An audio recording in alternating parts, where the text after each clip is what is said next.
community once devastated by 1994's Northridge earthquake. This event, a crash course on all types of emergencies, drew the help of 10 neighborhood councils, the Kiwanis Club, the LA City Fire Department, and its safety partners. They gave CPR lessons and handed out some 500 emergency preparedness starter kits, all at no cost. The more prepared each and every individual becomes, the less dependent they become on 911, both the police, fire, and medical services within the city.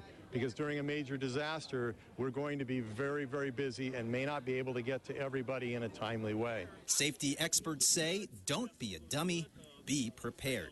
At Fire Station 87 in Granada Hills, Gil Reyes for LA This Week. Learn more on how to protect yourself, your family, and your community by logging on to readyla.org. The AIDS epidemic was first recognized in the Western Hemisphere in the early 1980s. Now, decades later, LA City leaders are honoring an Angelino who fought on the front lines back then and still today, raising money and awareness. Rasha Goel reports. At a time when few people stood up to acknowledge the HIV and AIDS epidemic, one man in Los Angeles took on the fight. Craig Miller created the first AIDS Walk Los Angeles in the 1980s to speak out on what he saw was a growing crisis. The need was obvious, and so we began organizing ourselves to take to the streets to raise money for AIDS Project Los Angeles and to really create public awareness that this epidemic was occurring. Today, the city celebrates 30 years of AIDS Walk Los Angeles, an event produced by the nonprofit AIDS Project Los Angeles, an AIDS service organization. AIDS Project Los Angeles held the world's first AIDS Walk LA in 1985 and raised $673,000.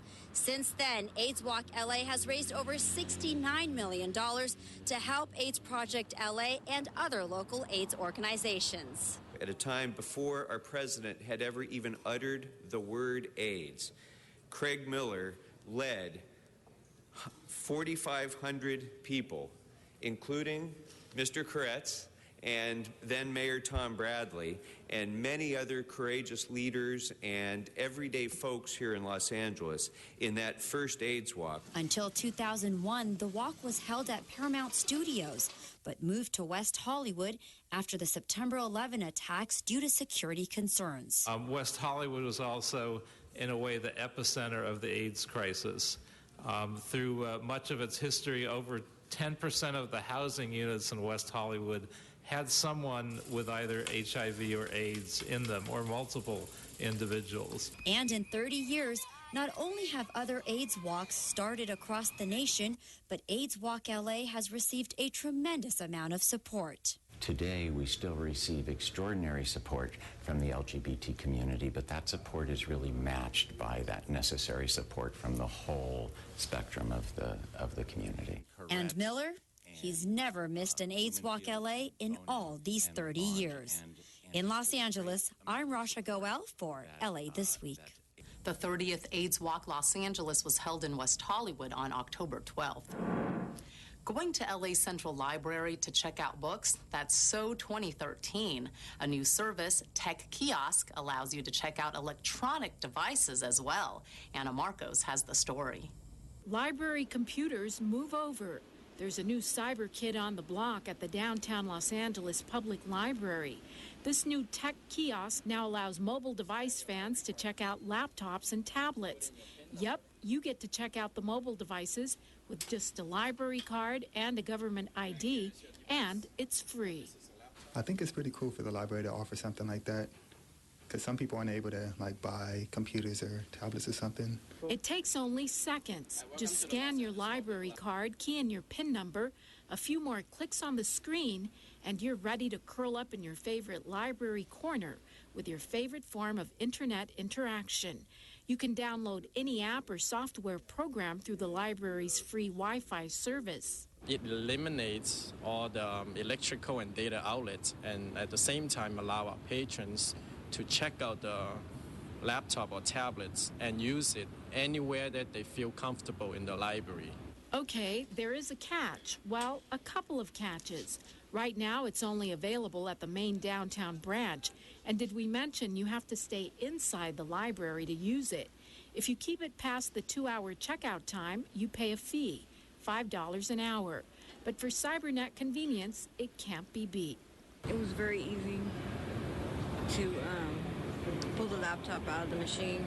In the first few weeks of service, the tech kiosk has seen close to 1,000 users, and it's sure to get more popular as the tech kiosk buzz spreads.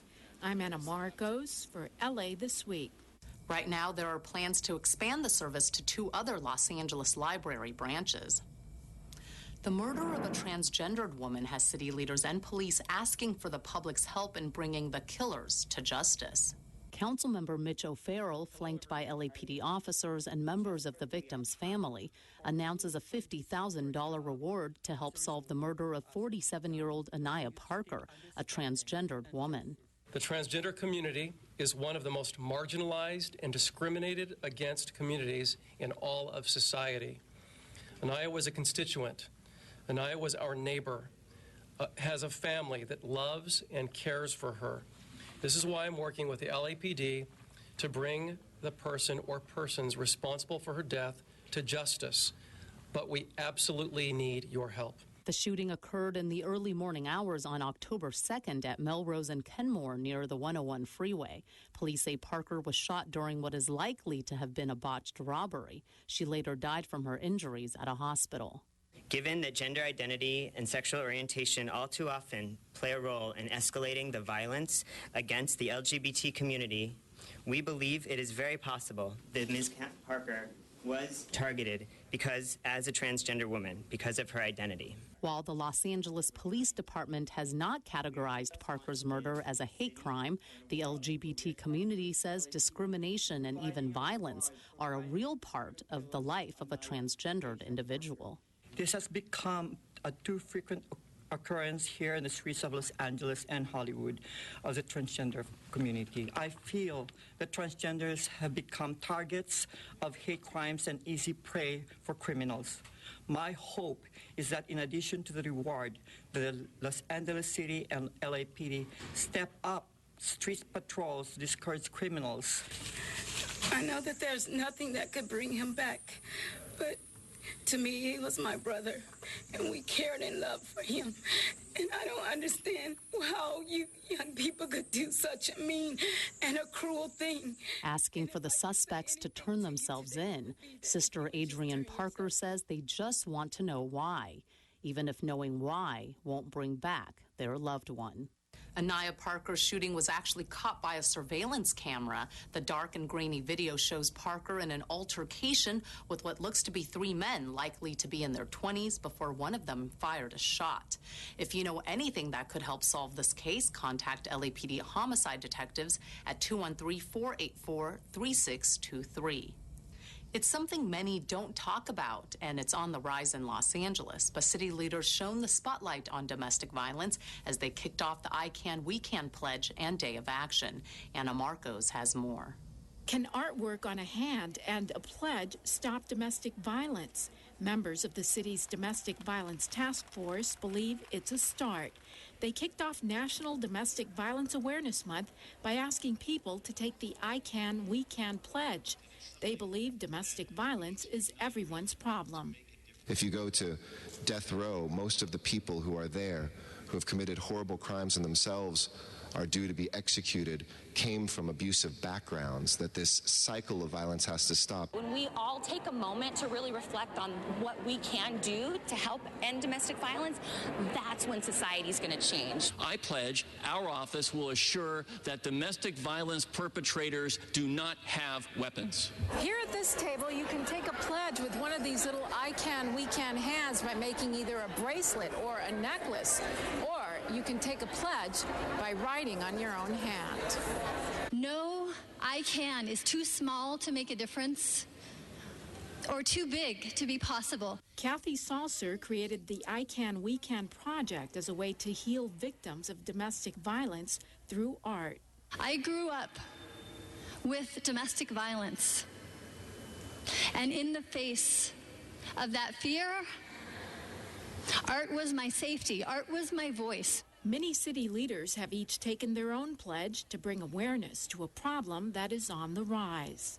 We have seen an overall decline in crime for the last 11 years. Domestic violence, particularly spousal abuse, is up 18%. Last year alone, we served over 1,600 individuals that were abused and felt the need to leave their setting. City leaders hope when everyone starts speaking out, it makes a difference. It means letting every victim, every family, and every child know that they are not alone, that the violence perpetrated against them is not their fault, and that there is help and support available. I'm Anna Marcos for LA This Week. For kids, there can also be a lot to deal with outside of the home, at school, where they may be teased, pushed, or even worse. So aside from schoolwork, many students these days are also learning how to take a stand against bullying. Yana Kay reports. These students at ICEF Vista Academy are standing together and making a pledge to stop bullying. I will be a leader by maybe telling other students to try to help prevent and also not to bully others. And that was the message city officials and community groups were trying to get across as part of October's National Bullying Prevention Month. The only way that we can prevent bullying is to take a firm stance and to be friends, and to provide respect, compassion, and understanding. Nearly 500 students, local police officers, and community groups gathered for a morning assembly to raise awareness and inspire a call to action against bullying. According to statistics, 90% of 3rd to 5th graders say they feel sorry when they see a kid being bullied, but many times they just don't know how to stop it. But officials say it's events like these that give kids the tools and the support they need to handle and prevent bullying. We're kind of teaching kids to go with your gut. If you think something's wrong, let an adult know. It makes me feel safe and that I am capable of standing up to others. A message that appears to be getting through loud and clear. I'm Yana Kay for LA This Week. Bullying Prevention Month began in 2006 with a one-week event and has evolved into a month-long campaign. Whimsical new bike racks blossom in one community. The city declares one day in October Latin America Day and learning about energy efficiency and job opportunities at the LADWP. These stories in City Beat. The makeover in Boyle Heights continues with the installation of yet another one of 36 new decorative bike racks shaped like flowers or butterflies. The beautification project is part of Councilmember Jose Huizar's $12 million First Street Arts and Civic Streetscape plan. 12 benches on First Street from Boyle to Soto were also installed as part of the project. Councilman Huizar's office says the street furniture creates an inviting atmosphere for cyclists, pedestrians, and motorists who live in or who are visiting the community. The Bureau of Street Services, Metro, local artists, and other community-based groups partnered on the project. City leaders recently declared the first Saturday of the month of October of every year Dia de Latino America, or Latin America Day, in the city of Los Angeles. Present for the special presentation were the consul generals to Los Angeles from the Dominican Republic, Argentina, Bolivia, Ecuador, to name just a few. It is a community that plays such a critical role. Half our population of the city is of some Latino descent.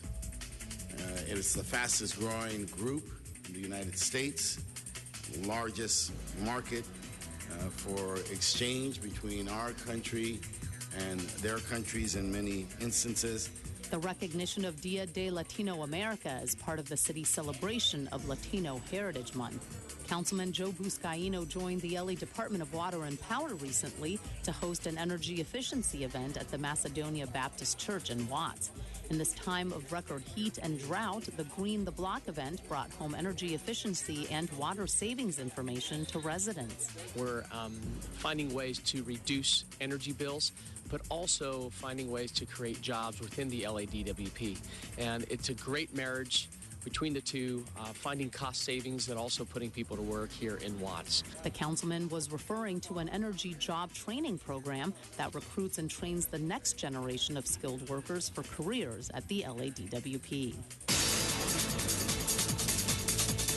We recently reported on the downtown mural painted by German artist Thierry Noir, known for painting on the Berlin Wall.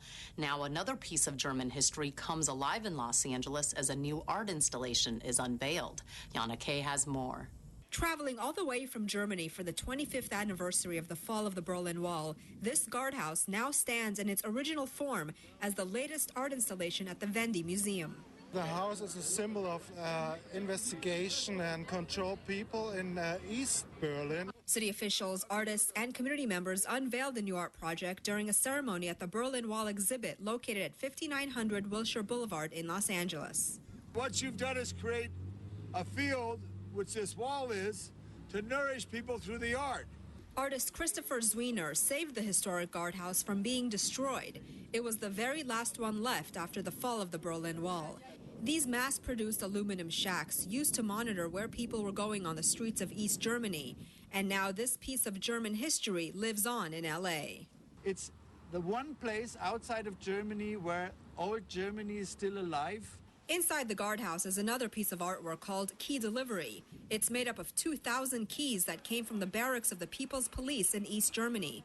They represent loss of power and control following the demise of the political system. For me, it's a symbol of all the keys tell certain stories. You know, each one opened a room and also belonged to a person for a certain time. Stories that continue to unfold one key at a time. I'm Yana Kay for LA This Week. The installation will be on display at the Wilshire location until the end of October. In this week's list of things to do, a classic English murder mystery, a Saturday community cleanup event, and a Halloween party for kids in need. Feel like ringing in the holidays early with the hilarious seasonal twist on the classic English murder mystery? Well, Villa Thrilla might just be the play for you. You can catch it on Saturday, October 25th from 8 to 10 p.m. at the Atwater Village Theater, located at 3269 Casitas Avenue in Atwater Village.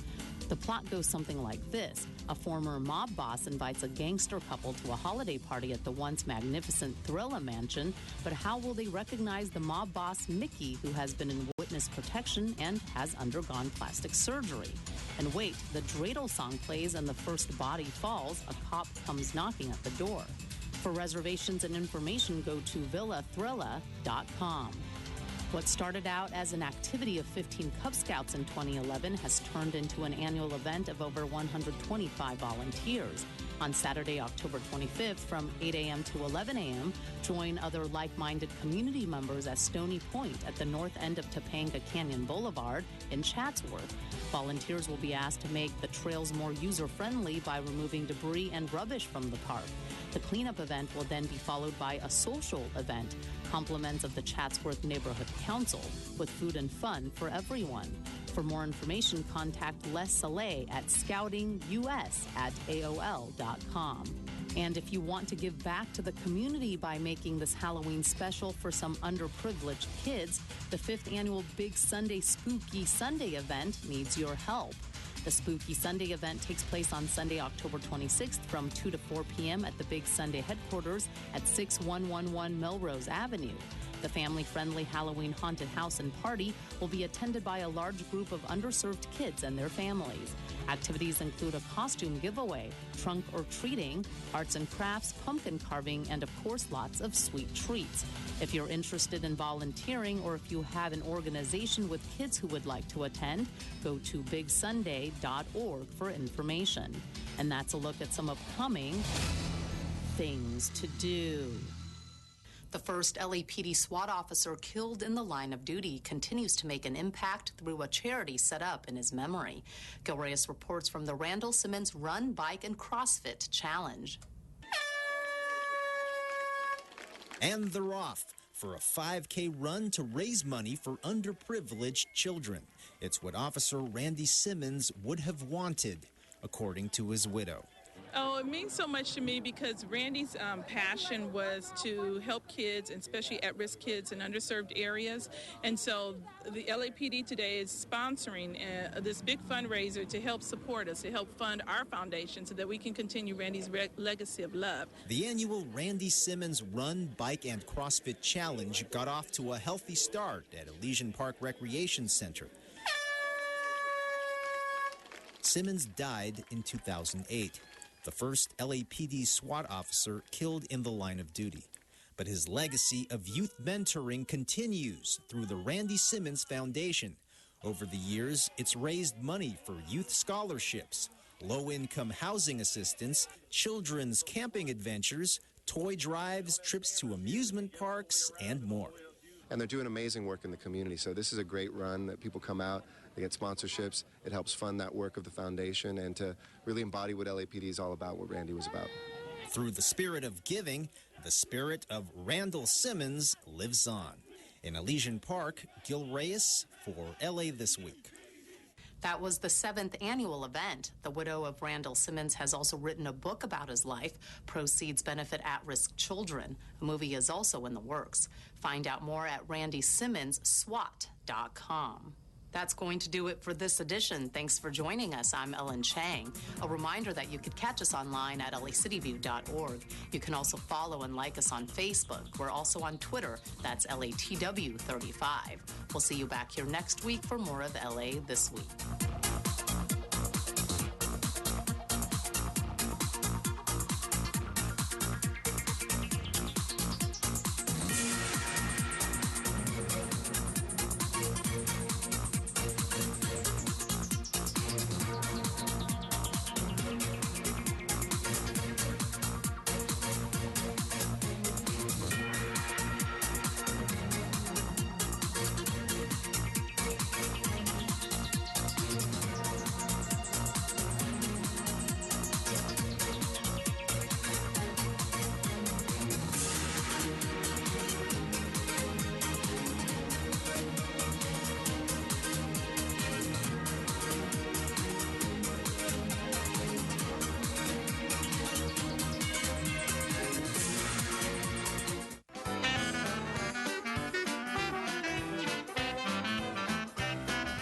I'm Kevin from Chatsworth, offering you a taste of New Orleans since 1986.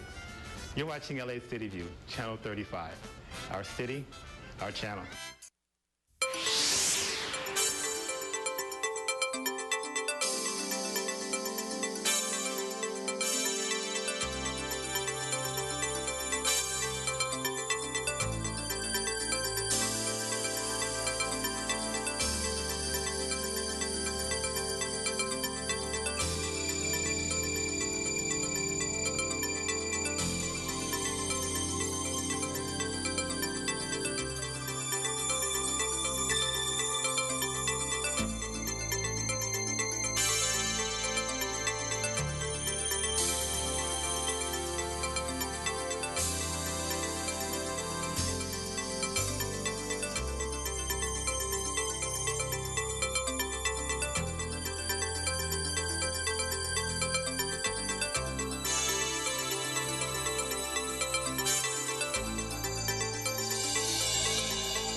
Welcome to the Los Angeles City Council. Today is Tuesday, October 21st, 2014. Welcome to your Los Angeles City Council. We are broadcast live as on the internet, streaming, as well as on Channel 35. And so I believe, Madam Clerk, that we have a quorum. If you can please call the roll. Blumenfield, Bonnet, Buscaino, Cedillo, Englander, Fuentes, Huizar, Carrasco, Corcoran, Labange, Martinez, O'Farrell, Parks, Price, Wesson. 10 members present, a quorum, Mr. President. Thank you, Madam. First order of business, please. Approval of the minutes. Councilmember Bonin moves. Councilmember Corrett seconds. Next item, please. Committee resolutions for approval. Councilmember Labange moves. Councilmember O'Farrell seconds. Next item, please. Mr. President, today is Tuesday. Now be the time for the flag salute. Terrific. Thank you very much. And we will ask Councilmember Gilbert Cedillo, if you will please lead us in the flag salute. If we can get everybody to please rise in council chambers. Please rise. Right hand over the heart. I pledge allegiance to the flag of the United States of America and to the republic for which it stands, one nation, under God, indivisible, with liberty and justice for all.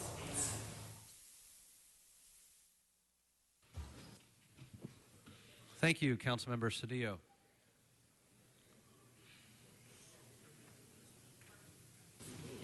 Members, if I can draw your attention to the agenda, Madam Clerk, let's run through the agenda at this time.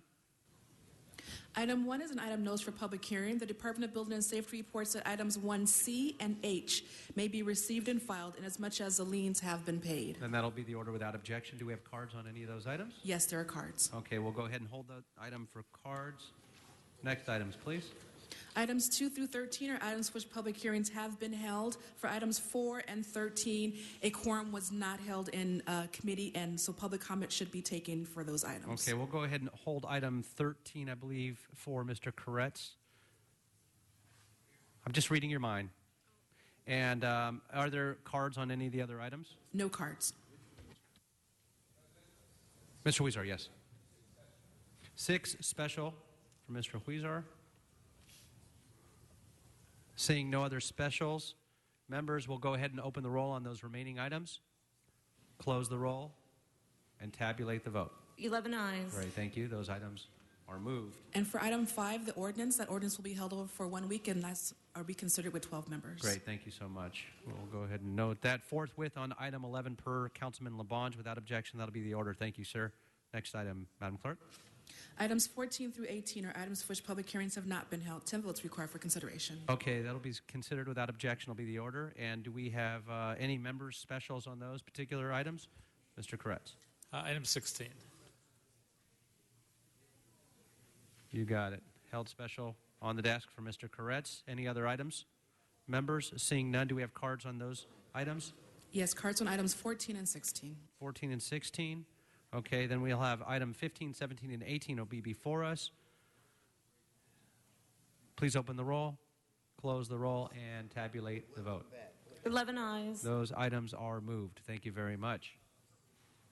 All right, Madam Clerk, what does that take us? I believe we have a presentation. Yes, Mr. President. That brings council to presentations or items called special. Okay, we'll go ahead and take the presentation. And you know what? We're not going to applause, and we're not going to disrupt this meeting. If you're disrupting this meeting, you'll be asked to leave the council chamber. So, fair and final warning, Mr. Herman. Thank you very much. Mr. Koretz, the floor is yours for a presentation.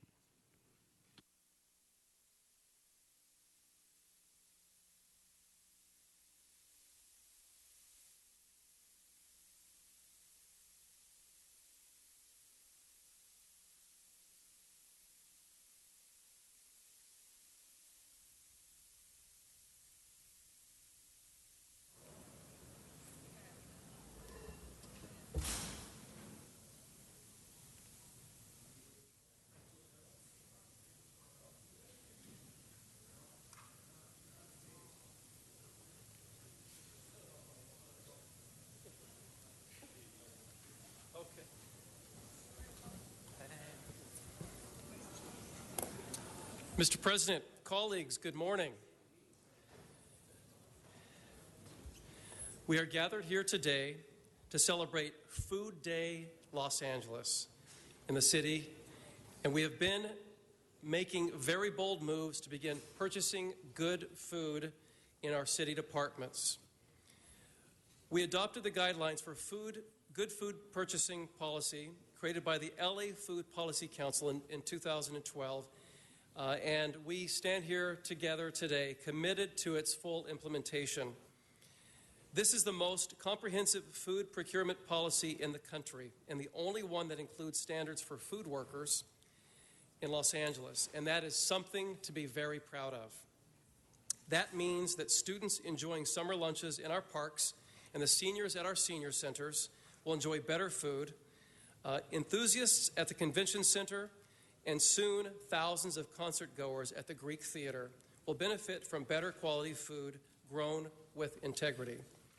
We are recognizing today the several city departments, LA Unified School District, and the private sector partners that are helping the city buy food according to our good food purchasing policy.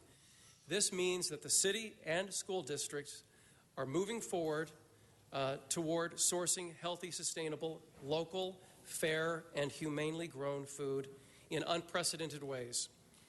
At this time, I'd like to read the names of the departments and the organizations who have received recognition previous to this of thanks for their leadership and commitment to implementing the city's historic good food purchasing policy. And they are the Department of Aging, Morrison Company, Department of Water and Power, Sodexo, Los Angeles Convention Center, Levy Restaurants, Recreation and Parks Department, Los Angeles Unified School District, Guggenheimer, the Old Orange Grove, Muranaka Farms from Ventura County, who are here today, and the UFW, United Farm Workers. I know we also have Sustainable Economic Enterprises Los Angeles, who do several of our farmers markets. Muranaka has 12 farm workers employed, and they joined us on the City Hall steps earlier this morning. The good food purchasing policy has put Los Angeles on the national stage as a leader in food policy innovation. That said, I would like to turn it to my colleague, Councilmember Paul Koretz. Great. Thank you very much, Councilmember Bonin. O'Farrell, I'm sorry.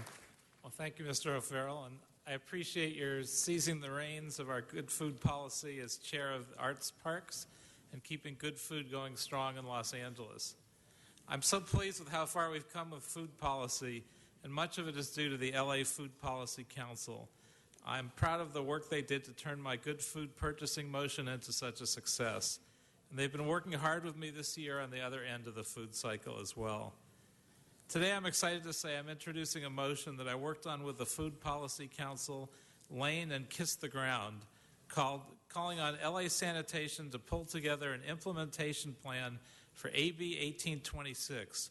So rather than rotting in landfills and emitting greenhouse gases, the city's food waste is recycled into energy or into compost that can nourish and give back to our soils. So every other day of the year, the LA Food Policy Council is my good food champ. But today, as we celebrate National Food Day, there are many others. Standing with me are good food champions from across the city of Los Angeles, nominated by you. These are outstanding individuals who embody the spirit of the good food movement. From Council District 1, Teresa Farthing, the first graduate hire from LA Kitchen.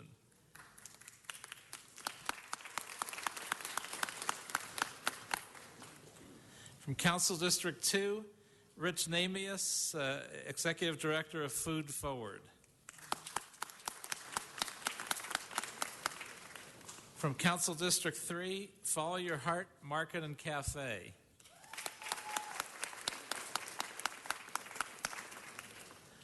From deep in the heart of my own Council District 5, Stephanie Hong, representing the Real Food Company, an organic and GMO-free market. From Council District 6, Sova Community Food and Resource Program. From Council District 7, Laura Robledo, the Home Garden Training Coordinator at MEND in Pacoima. From Council District 8, Daphne Bradford, the CEO and founder of Mother of Many, who also runs the Crenshaw High School Farmers Market. From Council District 9, Nelson Garcia, owner of the newly converted Healthy Corner store Alba Snacks and Services. From Council District 10, Ron Finley, the Gangsta Gardener, international speaker and president of the Ron Finley Project.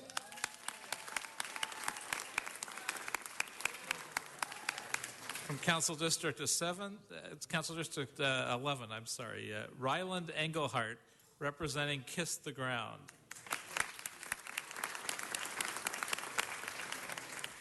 From Council District 12, Joe Ellen Murata, who runs a food pantry called Fish of the West Valley. From Council District 13, Matthew Sharp, Senior Food Policy Advocate and Federal Food Policy Expert.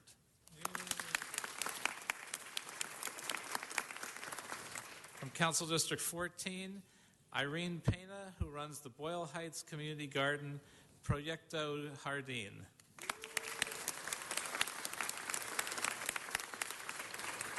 And from Council District 15, Maria Aguirre, on behalf of the Watts Healthy Farmers Market Collaborative.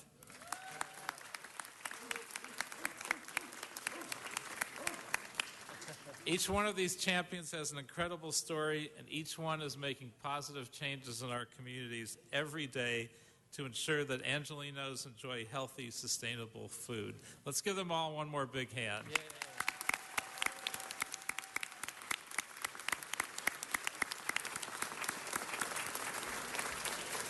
And now back to Mr. O'Farrell. Thank you. Thank you, Mr. Koretson. Before we present the certificate, the resolution, I just want to just say a few things. Today is a real focus of healthy eating. We're going to vote on the ban for genetically modified organisms in the city of Los Angeles, and that's a good thing. We've been working on that, and I want to thank Mr. Koretz's leadership on that. Also, another footnote to this, in relation to healthy eating, and we're also supporting healthier living. And I think it's a good time for me just to announce and encourage people to visit me on Thursday at Bellevue Park. I'm partnering with Los Angeles Unified School District and our own Recreation and Parks Department, and we're having the first ever fitness challenge. And we're involving 5 schools in my district. So, yes, we have to, we really need to focus on healthy access to safe, healthy food for our children because we do have an epidemic, an obesity epidemic in our children, and we need to do something about that. So everyone assembled today really advocating for safe, healthy food access to all Angelenos. You're making our whole entire environment healthier. So I just really, my hat's off to all of you for your leadership and your involvement and your advocacy over the years to make Los Angeles a healthier place to live.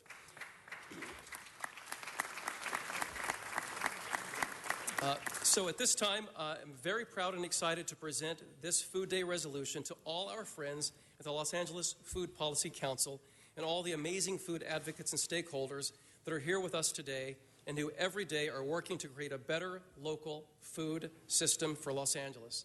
Thank you for all your leadership and for making the 4th annual Food Day LA a big success. Congratulations. Thank you. We also have 2 members currently on the queue. Councilmember Kokorian. On the queue? No, okay. Councilmember Parks. Thank you very much. I just want to say thank you to Daphne.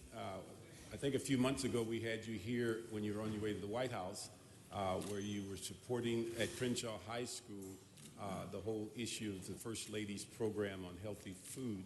But what you've done at Crenshaw as relates to the garden and teaching young people about the issue of dealing with the environment and also healthy food is remarkable. And we just want to say thank you for your effort and just keep up the good work. Thank you. Mm-hmm. Thank you very much.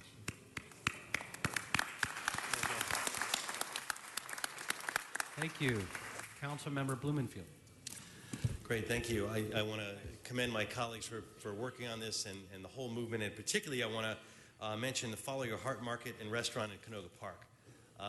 It's a great organization, great place I've enjoyed many times, and particularly we have Sheena Debilius and Amanda Mason are here.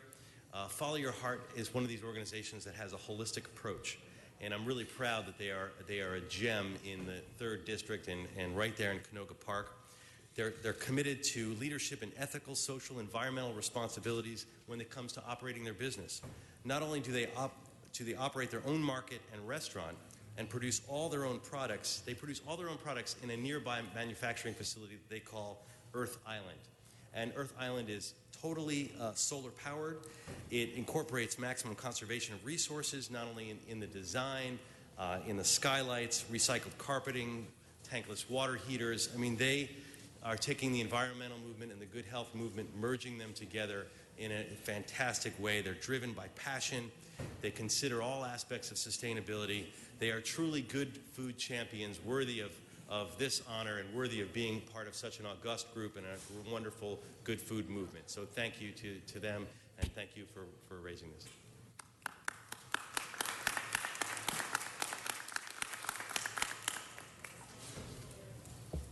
Thank you, Councilmember Bonin. Thank you, Mr. President, and thank you to Council Members O'Farrell and Koretz for doing this today and for all the work that the Food Policy Council is doing. Coincidentally enough, I just started a cleanse today, so I can't, I'm actually not having any food today. But I want to thank you for promoting good and healthy food so that the circle of those who understand the value of eating healthy food and the circle of options for eating healthy food are increased. So when I go out to eat with friends, they don't roll their eyes at me and just call me annoying, as they often do. Enough of that. Yeah, exactly. Thank you. But I want to give a particular shout out to Kiss the Ground and Ryland from my district. Ryland, can you sort of squirm up a little bit closer to the front here? I'm really excited to honor Kiss the Ground because they really get to the root of the issue with healthy eating.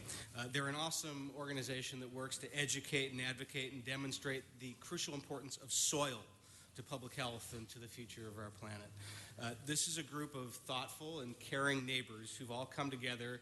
They learned some very interesting information about the crucial role that soil plays in growing healthy food, and they wanted to share that story and that experience with as many people as possible.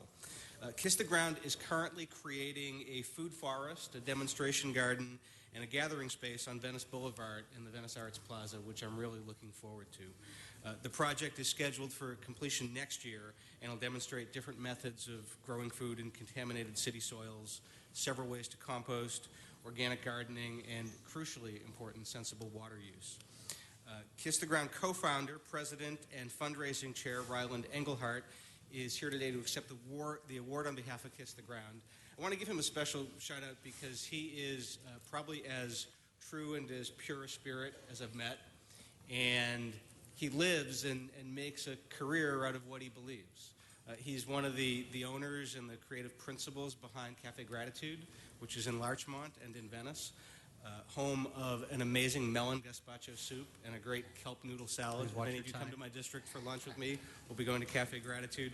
He's here with Finian Makepeace and with David Hunter, and they've been gathering petition cards in support of the GMO-free LA campaign and have more than 3,000 of those cards here today. Thank you.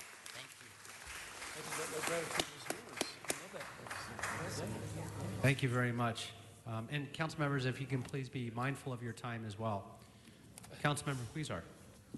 Thank you, Mr. President. And again, thank you so much to the Food Policy Council for all the work you do. We're really excited that you continue to provide this conversation to all of us and make us aware, really, as well, and make us aware of the possibilities when we have some areas in our city that sometimes we say, we don't have the spaces, we don't have the opportunities, but organizations like Proyecto Pastoral do that. It shows that infilling in urban areas and growing gardens is possible. When there's a will, there's a way. So I want to congratulate Irene Peña, the Executive Director. And Irene, where are you? You're somewhere as well. Thank you. Why don't you come on up? Let's say hello. Big round of applause.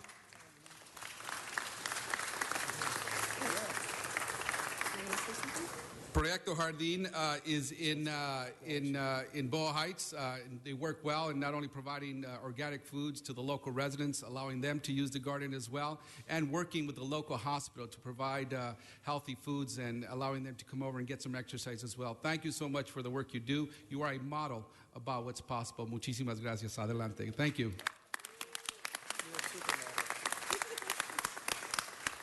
Thank you. It'll be Council Member Martinez, followed by Price, Cedillo, and Krikorian.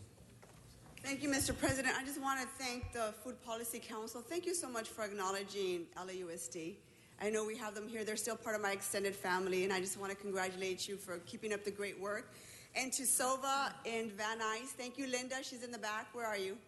Thank you very much for helping alleviate hunger in Los Angeles. I know you run 3 pantries, one in West LA, West Hollywood, West LA, and Van Nuys. Thank you very much for the work that you do. Thank you. Councilmember Price. Thank you, Mr. President. I'm just pleased to join my colleagues to celebrate the fine work of the Food Council and its collaborative allies. I want to especially recognize those who have been recognized today. Special thanks to you. And a special shout out to Nelson Garcia. Where's Nelson? Nelson, wiggle your way up. Is he with us? Okay, he's probably back at his shop, probably back at the store taking care of business. But Garcia was raised in Guatemala City, came to the U.S. at the age of 20 as a real entrepreneur. And with the help of the Food Council and other allies, was able to convert his South LA convenience store into a healthy neighborhood store, provide the kinds of fruits and vegetables and services that really are so very important.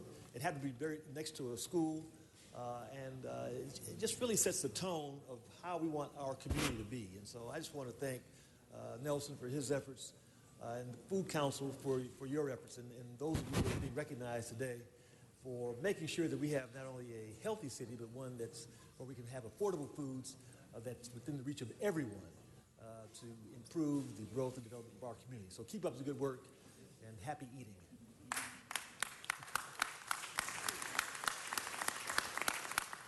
Councilmember Cedillo. Teresa Farding, how are you? You didn't think you'd be here today, huh? Teresa's taken a long road to get here.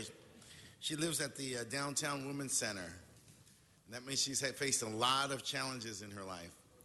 But thanks to the Los Angeles Kitchen, which is located in my district, she's their first graduate. She's changed her life completely. And now she's headed in a new direction to help other people change their lives through the science of food medicine. And so, Teresa, I'm very proud of you. You are a blessing. God has found a way for you, and you have taken its course. And you've got a new role as a leader in changing the way that we live and changing the way that we think about what's in front of us and how we eat, and every day how important, how precious that is. And so you now are God's angel, and you're one of LA's angels. And so I just want to say congratulations and God bless.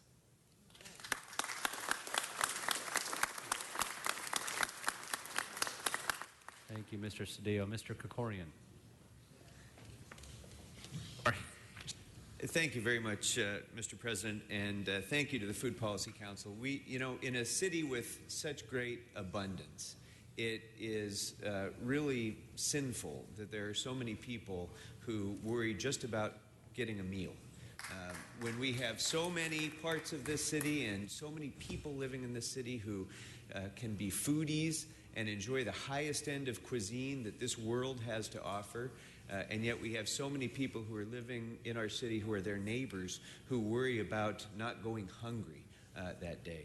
I was raised by Depression-era parents, and in my household, it was grounds for getting into a lot of trouble if there was even one Brussels sprout left on my plate.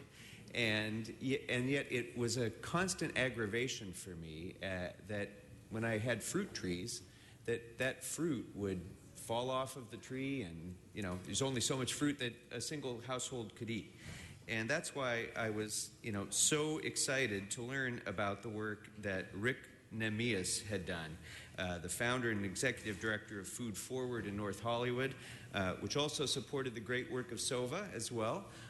Rick started a program by which excess fruit on fruit trees would be harvested and distributed to food banks so that people who have too much can support those who don't have anything at all. And that really is such a great contribution to be able to bring food to the people who need nutrition, don't have access to fresh fruits many times in parts of our city, in huge parts of our city. Getting an apple that isn't covered with bruises, or a head of lettuce that isn't brown around the edges is almost impossible to do. And that's what food deserts really are in this city.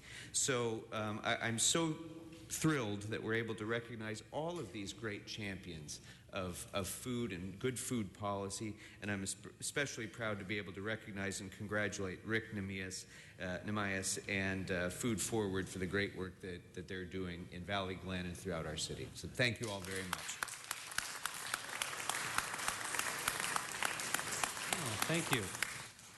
We have Mr. Buscaino, Fuentes, and Parks.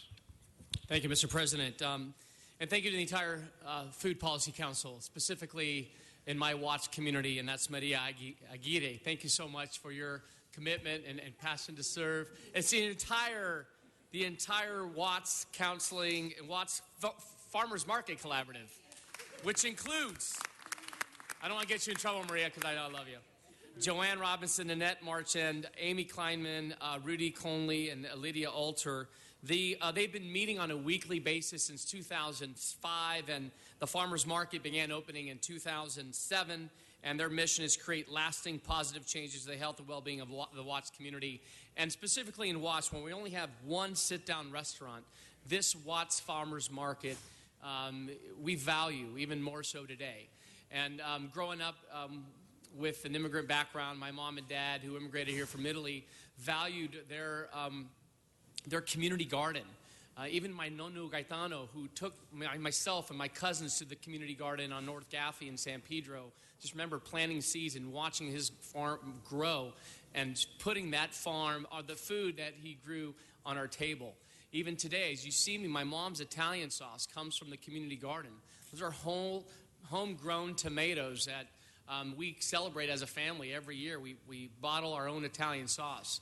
So today we thank you. We thank you for, we'll bring some, we'll share some. I should have brought some today, but thank you for your commitment and your leadership. And thanks to the entire Food Council and Paul and Mitch for bringing this forward. Thank you. Thank you very much. Mr. President.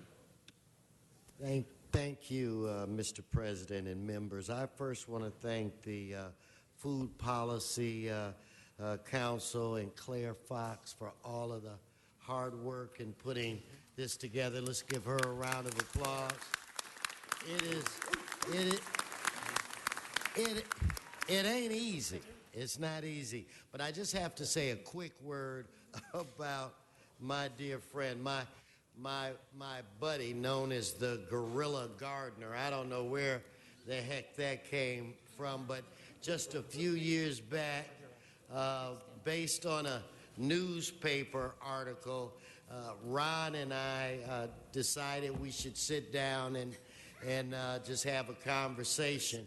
He was trying to do a couple of things: grow healthy vegetables basically in front of his home in the median or the parkway or what have you, and we, the city, we were giving him a hard time. But I'll never forget that day. He comes to my office with some kind of unique, funky motorcycle and a leather coat, and we sat down, and the two of us bonded.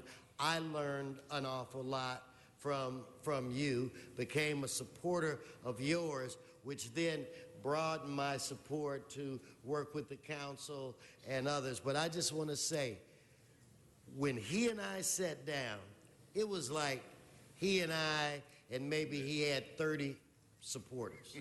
Now he travels the world.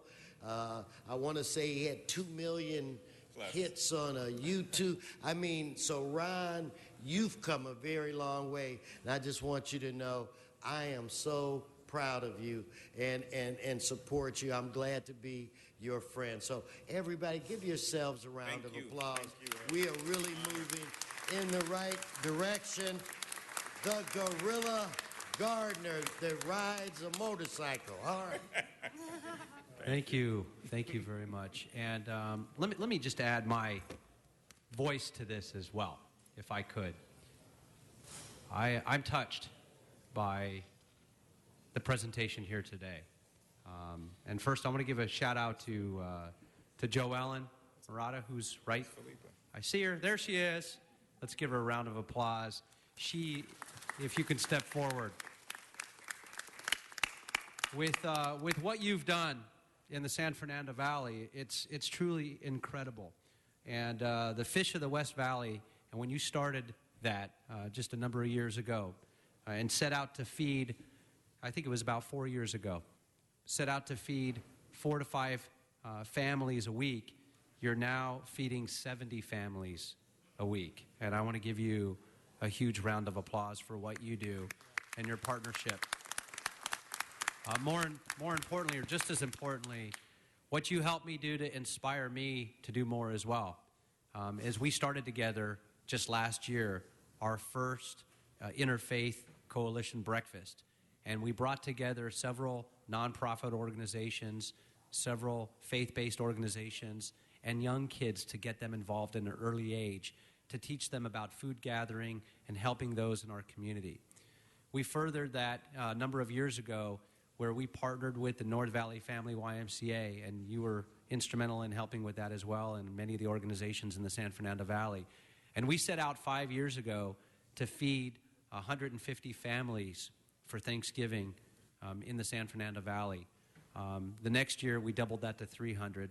We doubled it to 600.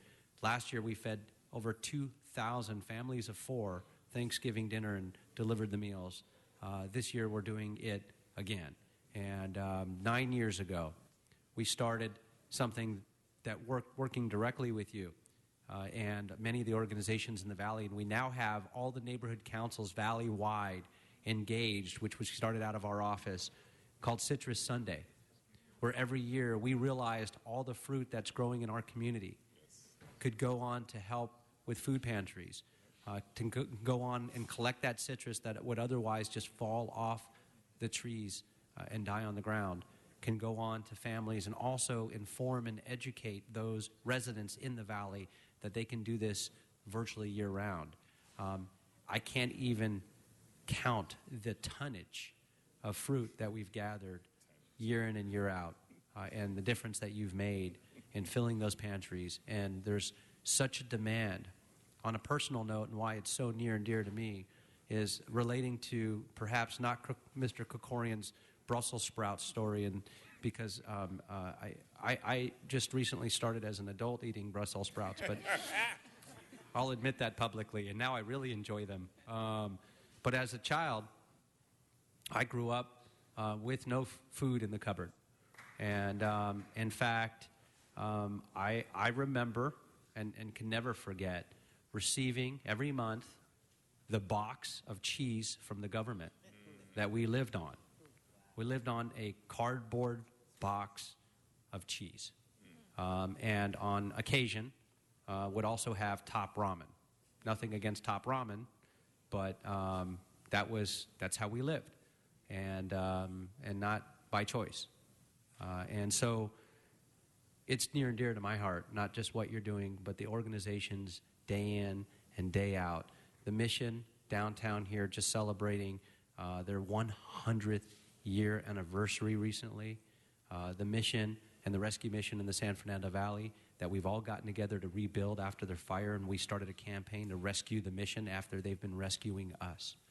I'm so touched by what you have all done, and want to thank Council Members Koretz and O'Farrell for bringing you forward today, and all the members that have joined in and bringing their leadership from their communities here today as well, and say, God bless you all. Thank you so much.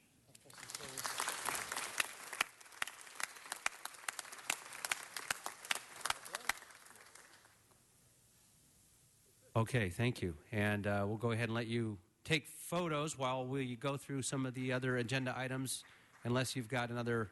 Okay, excellent. Thank you so much.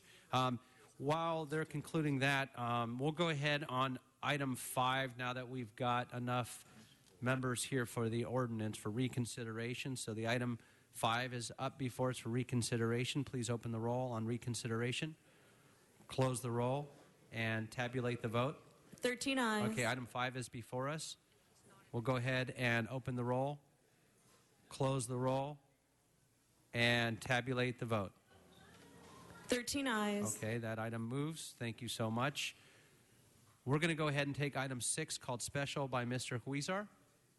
Item 6. You're my speaking points?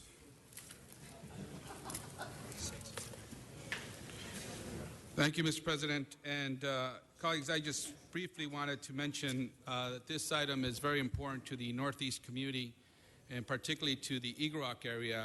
The Colorado Boulevard Specific Plan was originally authored and adopted in 1992, over 20 years ago. Since that time, the corridor has undergone tremendous growth to the benefit of the Eagle Rock community. The plan has been an effective tool in managing the look and preserving the pedestrian-friendly feel of the neighborhood. But like all our plans, it needs to be updated to continue to provide public convenience and necessity to our residents. One regulation or limitation of the current plans is a prohibition on businesses operating between 9 p.m. and 7 a.m., meaning that the neighborhood serving establishments that chose to move here need to close earlier and in some instances open later than their competitors in nearby cities such as Pasadena or Glendale. When people are looking for entertainment areas or to get a local coffee or something to eat, I think it's imperative that we keep those tax dollars in the city of Los Angeles. I'd like to thank several community groups in Eagle Rock, including the Neighborhood Council, the Eagle Rock Association, the Eagle Rock Chamber of Commerce, and the Colorado Boulevard Design Review Board, who have worked seamlessly and professionally together with my staff and the planning department to look into what we can do to ensure a healthy business climate stays on Colorado Boulevard. And colleagues, I ask for your aye vote in moving this forward. Thank you. Thank you very much. Colleagues, we'll go ahead then now and open the roll, close the roll, and tabulate the vote. 13 ayes. That item moves forward. We'll go ahead and take 1 and 14 together for cards. 1 and 14. Donna, on items 1 and 14.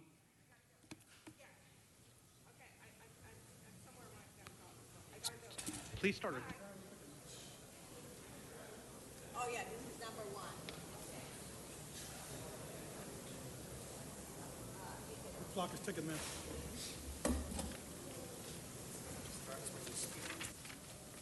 Okay, this shows again we have the liens here. What the problem is, it doesn't seem to be going away, and these people don't seem to be paying these things back. We should come up with a plan where they can make payments to pay for it instead of just holding on the whole shebang. So, and then they come over here, they ask for a delay, and you delay it, and then they come again and delay it, and delay it, and delay it, and they don't seem. I mean, it doesn't go away with them, and it doesn't go away with you. So this is not working out. And we got big liens again. Here's one for $3,414.37. Another one for $3,729.58. Another one for $2,266.97. I'm not sure exactly of these liens. We had penalties on top of it so that they got 10 times bigger. So we need to stop going the penalties a little bit bigger and just figure out a payment plan right away when the thing is small so that it can be done so then the people don't feel overwhelmed. And that's all I need to say about it. Thank you. And bring back video conferencing. Thank you very much. Thank you. Herman on items 1 and 14.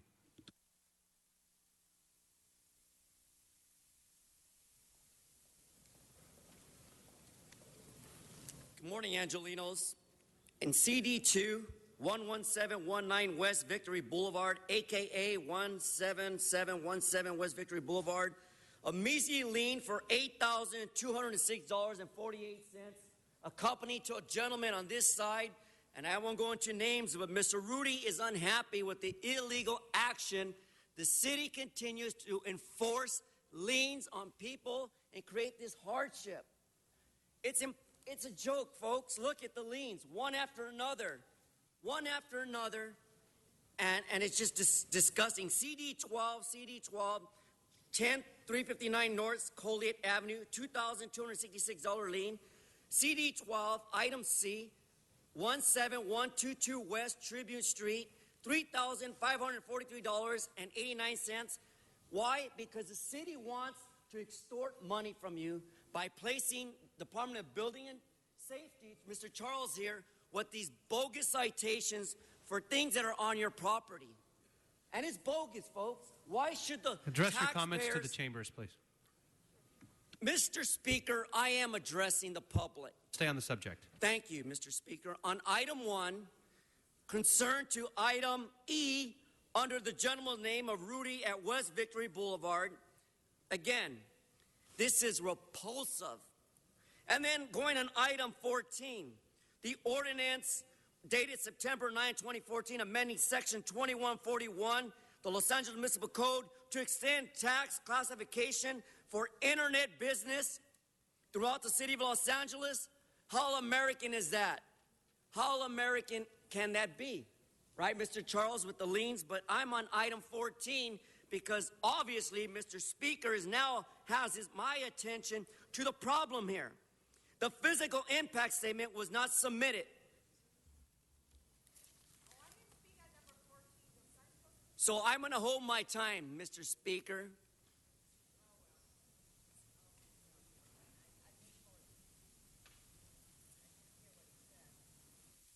Mr. Walsh, 1 and 14.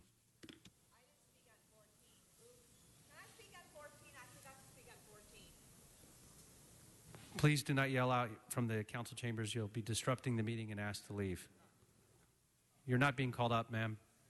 Mr. Walsh for 1 and 14.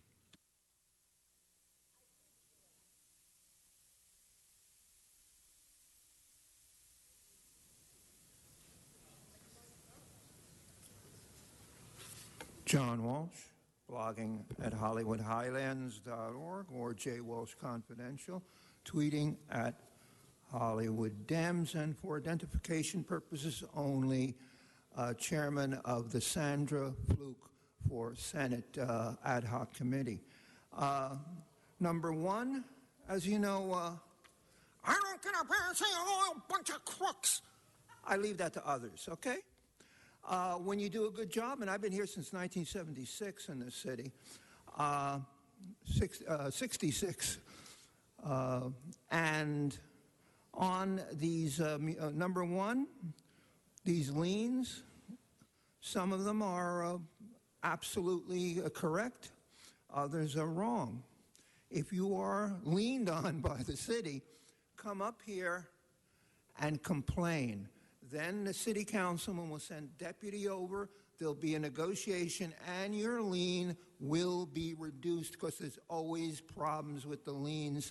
These liens, $995, Nestle, and incidentally, most of the liens are in minority neighborhoods because of the racism here. And if you're west of La Brea, don't expect to get leaned on. Victory Boulevard or in the Valley, I don't see any La Cienega liens here, or nor have I for the past 6 years. HollywoodHighlands.org, 100% favors strict liens when these people deserve them, which is sometimes yes and sometimes no. Now, tax classification, number 14 for internet businesses through 2018, you're letting the taxation, compare the taxation on small businesses, mom and pop stores, to the internet classification, because they're all afraid of these internet people because they might put something up about the sex lives of the mayor or something like that. So they get a real deal. There's no real deal. They're extending the tax classification of internet businesses through 2018. So you're not getting tough on, well, how many hundreds of millions of dollars are we in debt? But remember, I'm not here to use up the whole 4 minutes. I've said my piece, HollywoodHighlands.org. Thank you. Now, if we can please bring up the card for Mr. Rufino Veit.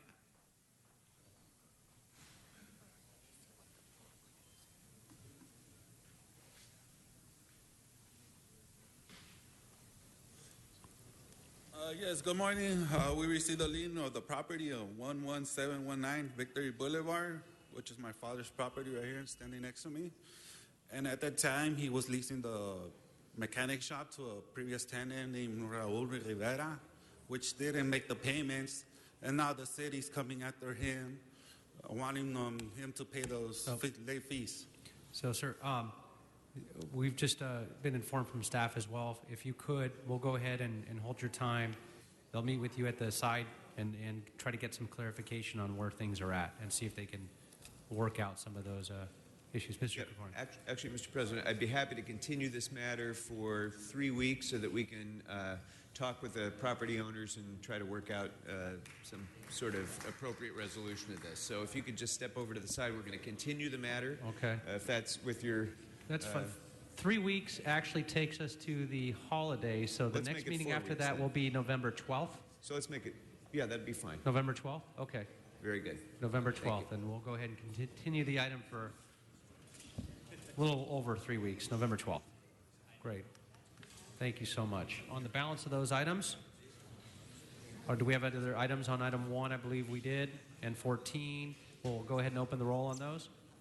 Close the roll and tabulate the vote. 13 ayes. Great, thank you so much.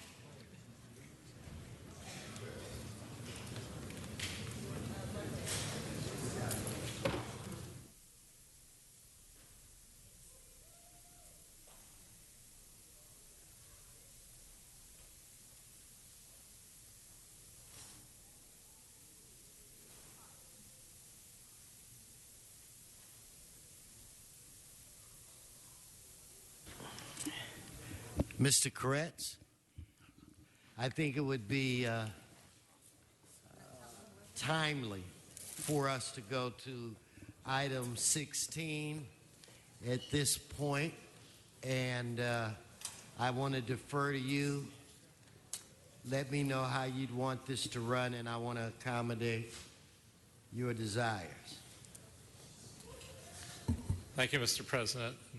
I'd like to make an opening statement, and then hopefully we can have some speakers that we can ask questions of and can update us on where we stand with this crisis. Nearly 3 weeks ago, I introduced a motion which has led to today's presentation about Ebola. I think it's a good thing and a necessary thing for city departments and agencies to discuss best practices regarding what could be a crisis for LA, but hopefully never is. As I'm sure you all know, a dire outbreak of Ebola in West Africa has struck Sierra Leone, Nigeria, Liberia, Senegal, and Guinea, and our hearts go out to those countries and their people. According to the World Health Organization, there were 2,916 cases in this outbreak as of October 20th, of which there are 4,555 deaths identified as attributable to this epidemic to date. The World Health Organization said the current outbreak is the largest and most complex since the virus was discovered in 1976. According to the CDC, the United States public health and medical systems are equipped to contain Ebola. The virus can be stopped through case finding, isolation of ill people, contacting people exposed to the ill person, and further isolation of contacts who develop symptoms. The epidemic in Africa and current cases in the United States constitute a serious public health issue, so it's important that we're well informed of the ramifications and options and procedures involved in case this virus does find its way to Los Angeles, but also to take rational steps for preventing or limiting any outbreak here. We shouldn't be complacent, but neither should we be overtaken by ignorance, confusion, and fear. That is why it's important we remain dispassionate and objective, with best practices established and effective lines of communications between agencies, institutions, media, and the public in place. Our goal has to be to promote alertness, awareness, and readiness while identifying facts and encouraging accurate perspectives so that everyone's on the same page. For that reason, I'm very grateful to the departments, agencies, and experts who will be represented here today. As stated in today's LA Times, what's needed is not health expertise alone, it's skill in coordinating and organizing government operations, communicating with the public, and asking the seemingly dumb public health questions that should have been asked much earlier. And I'd like to ask the interim director of the Los Angeles County Department of Public Health, Dr. Jeffrey Gunzenhauser, to present the council with facts about the Ebola virus and what precautions the county is taking regarding any potential emergence of the virus here in Los Angeles. So if we could ask him to come up and speak with us.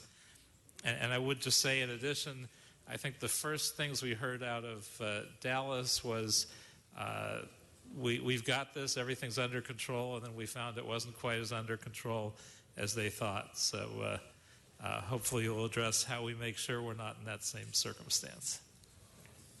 Welcome, and thank you so much for coming over to give us some invaluable information. And as I just told Mr. Koretz members, it's just weird and strange how something like this can affect one's life. Growing up as a teenager, my favorite aunt had a long-term relationship with a guy we called Uncle Claude, and I just found out that Uncle Claude's granddaughter is one of the nurses that now has this disease, so it's personal for me now, and I'm just very appreciative that you're here. So with that said, I'd like to defer to you, sir. Thank you very much. I really appreciate your opening comments because it really does bring it down to a personal level in which many people are interested. You know, I do want to thank Mayor Garcetti. I want to thank Council President Wesson, Council Member Koretz, and all the distinguished council members here for inviting us today to talk to you about a very, very important public health issue. I just do want to start out by saying there are no confirmed cases, and there have been no suspect cases in Los Angeles County. I think Council Member Koretz did a good job at summarizing some of the facts about the current outbreak, but I do want to just highlight a few points so everybody is on the same sheet of music. So this outbreak has been going on for quite a while, since March of this year. As noted, there's about 9,000 cases, about 4,500 deaths so far. Currently, there's nearly 1,000 new cases per week. It's projected there will be 20,000 cases by sometime in November, and perhaps in December there could be as many as 10,000 new cases a week. So there's really large international concern and a tremendous international effort to try to contain Ebola in the three countries, which are Guinea, Sierra Leone, and Liberia. Two other countries you may have heard about in West Africa, which are Nigeria and Senegal, had limited outbreaks that are contained and are no longer to be considered at risk at all for Ebola. Here in the United States, as you know, on September 30th, we had the first case diagnosed in the United States in an individual who had traveled here from Liberia. He died, and 2 additional healthcare workers have been affected. At the current time, there's quite a number of people who are still in quarantine. I'm sure you heard in the news earlier this week that some folks have been released out of quarantine. The 2 nurses who are infected have been transferred to national biocontainment and treatment facilities.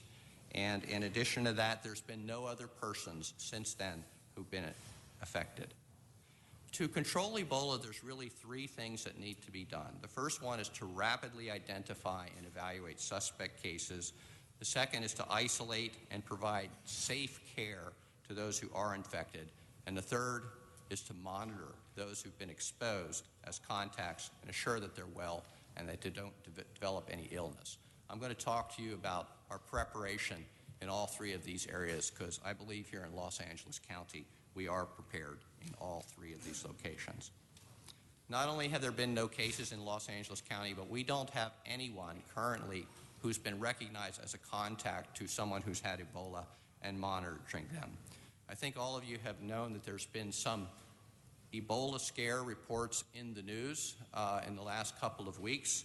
I'd like to assure you that Los Angeles County Department of Public Health is working very closely with our responder community, with our healthcare partners, to assure that any suspected case gets reported to us immediately and we respond. In every one of these situations that you've heard about and others, we've responded quickly and have determined that there is no risk of Ebola in each instance. Before I talk some about our preparation, I do want to go over a few definitions just so everybody is familiar with these. When we talk about cases, we talk about suspect cases and confirmed cases. A suspect case is an individual who has a fever and who's traveled to one of the 3 countries in West Africa that I mentioned. A confirmed case is an individual who's actually had a lab test performed and that test is positive. 2 other terms that we frequently talk about are isolation and quarantine. We use the word isolate to refer to the process where an infected individual is isolated in a care facility so that that person can receive treatment and not transmit infection to others. We use the quarantine term to refer to the process where people who are well but have been exposed are monitored so that we can be sure they don't develop disease or spread that to any other people. As part of our department's preparation, we have multiple protocols and procedures in place to do the things that we traditionally do. That's investigating cases, assessing whether they could have Ebola, monitoring contacts of Ebola. This is our bread and butter work in public health, and we are well prepared to do this.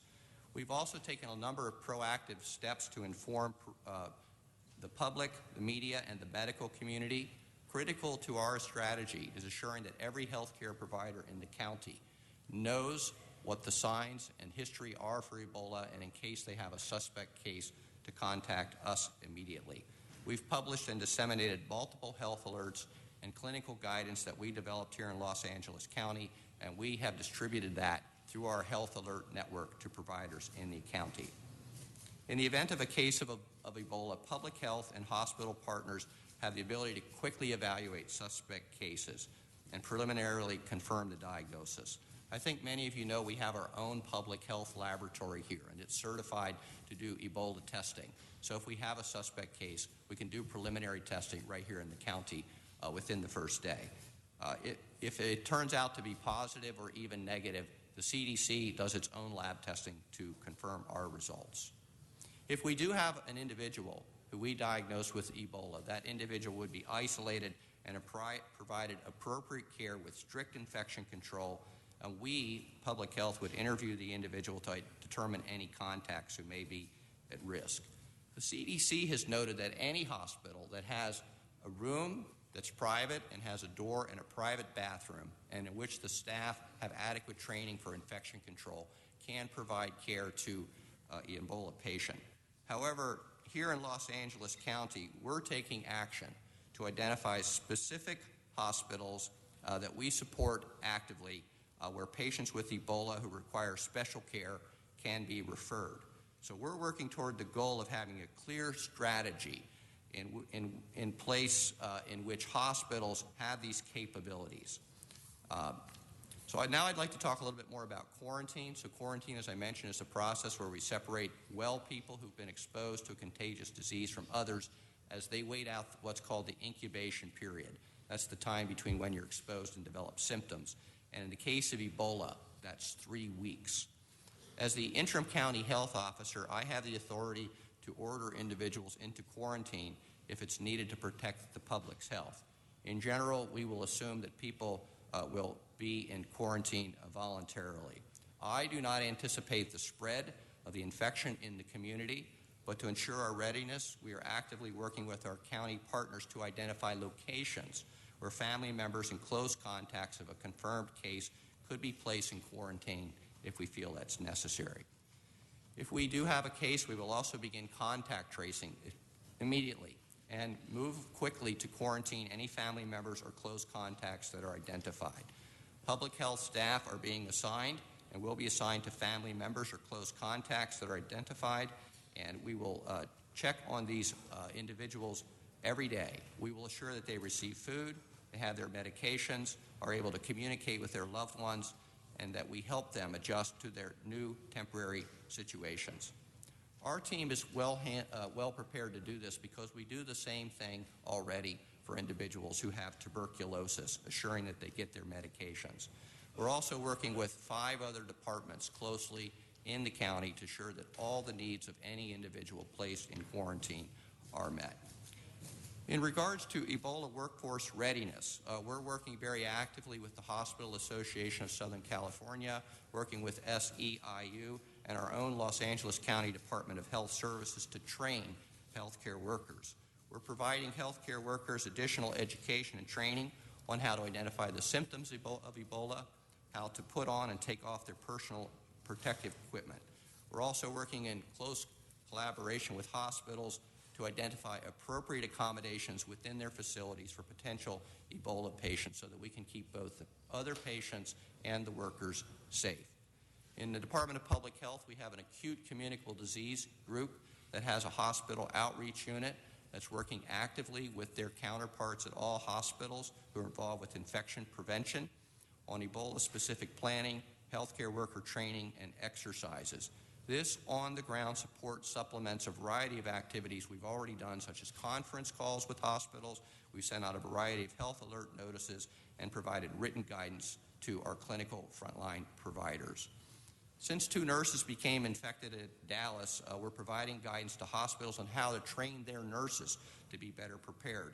And we're actively participating with hospitals to assure that their procedures, facility setup, and PPE, the personal protective equipment, are up to standard. We work closely with the Centers for Disease Control and with the State Department of Public Health to ensure that all of our plans are coordinated and that we're sharing information across the state on what practices are best. We're very proud of the participation and the proactive measures we've taken with city agencies, including your Department of Emergency Management, Los Angeles World Airport, LA City Fire, to establish a plan to manage our partnership and to a possible case of Ebola coming in on an aircraft. I have very high confidence based on this partnership that we're going to be able to handle the case well. You may recall that on Sunday, October 12th, there was a situation. We were able to respond quickly and confirm that that individual did not meet the criteria for Ebola. I do want to talk a little bit about what's going on at the 5 U.S. airports. Many of you know that there's already procedures in place to actively screen incoming passengers to those 5 airports from West Africa for fever and question them about symptoms. In addition, I've just received some information this morning. It's been decided that all international travelers who are coming from West Africa will be required to enter the U.S. through those 5 airports. So it'll be 100% of individuals. In addition to the fever checks and the questions that are being asked, they're identifying individuals who've been in those 3 affected countries, consolidating that information and passing that on to the local health departments, such as ours, if the last point in their travel is actually our city.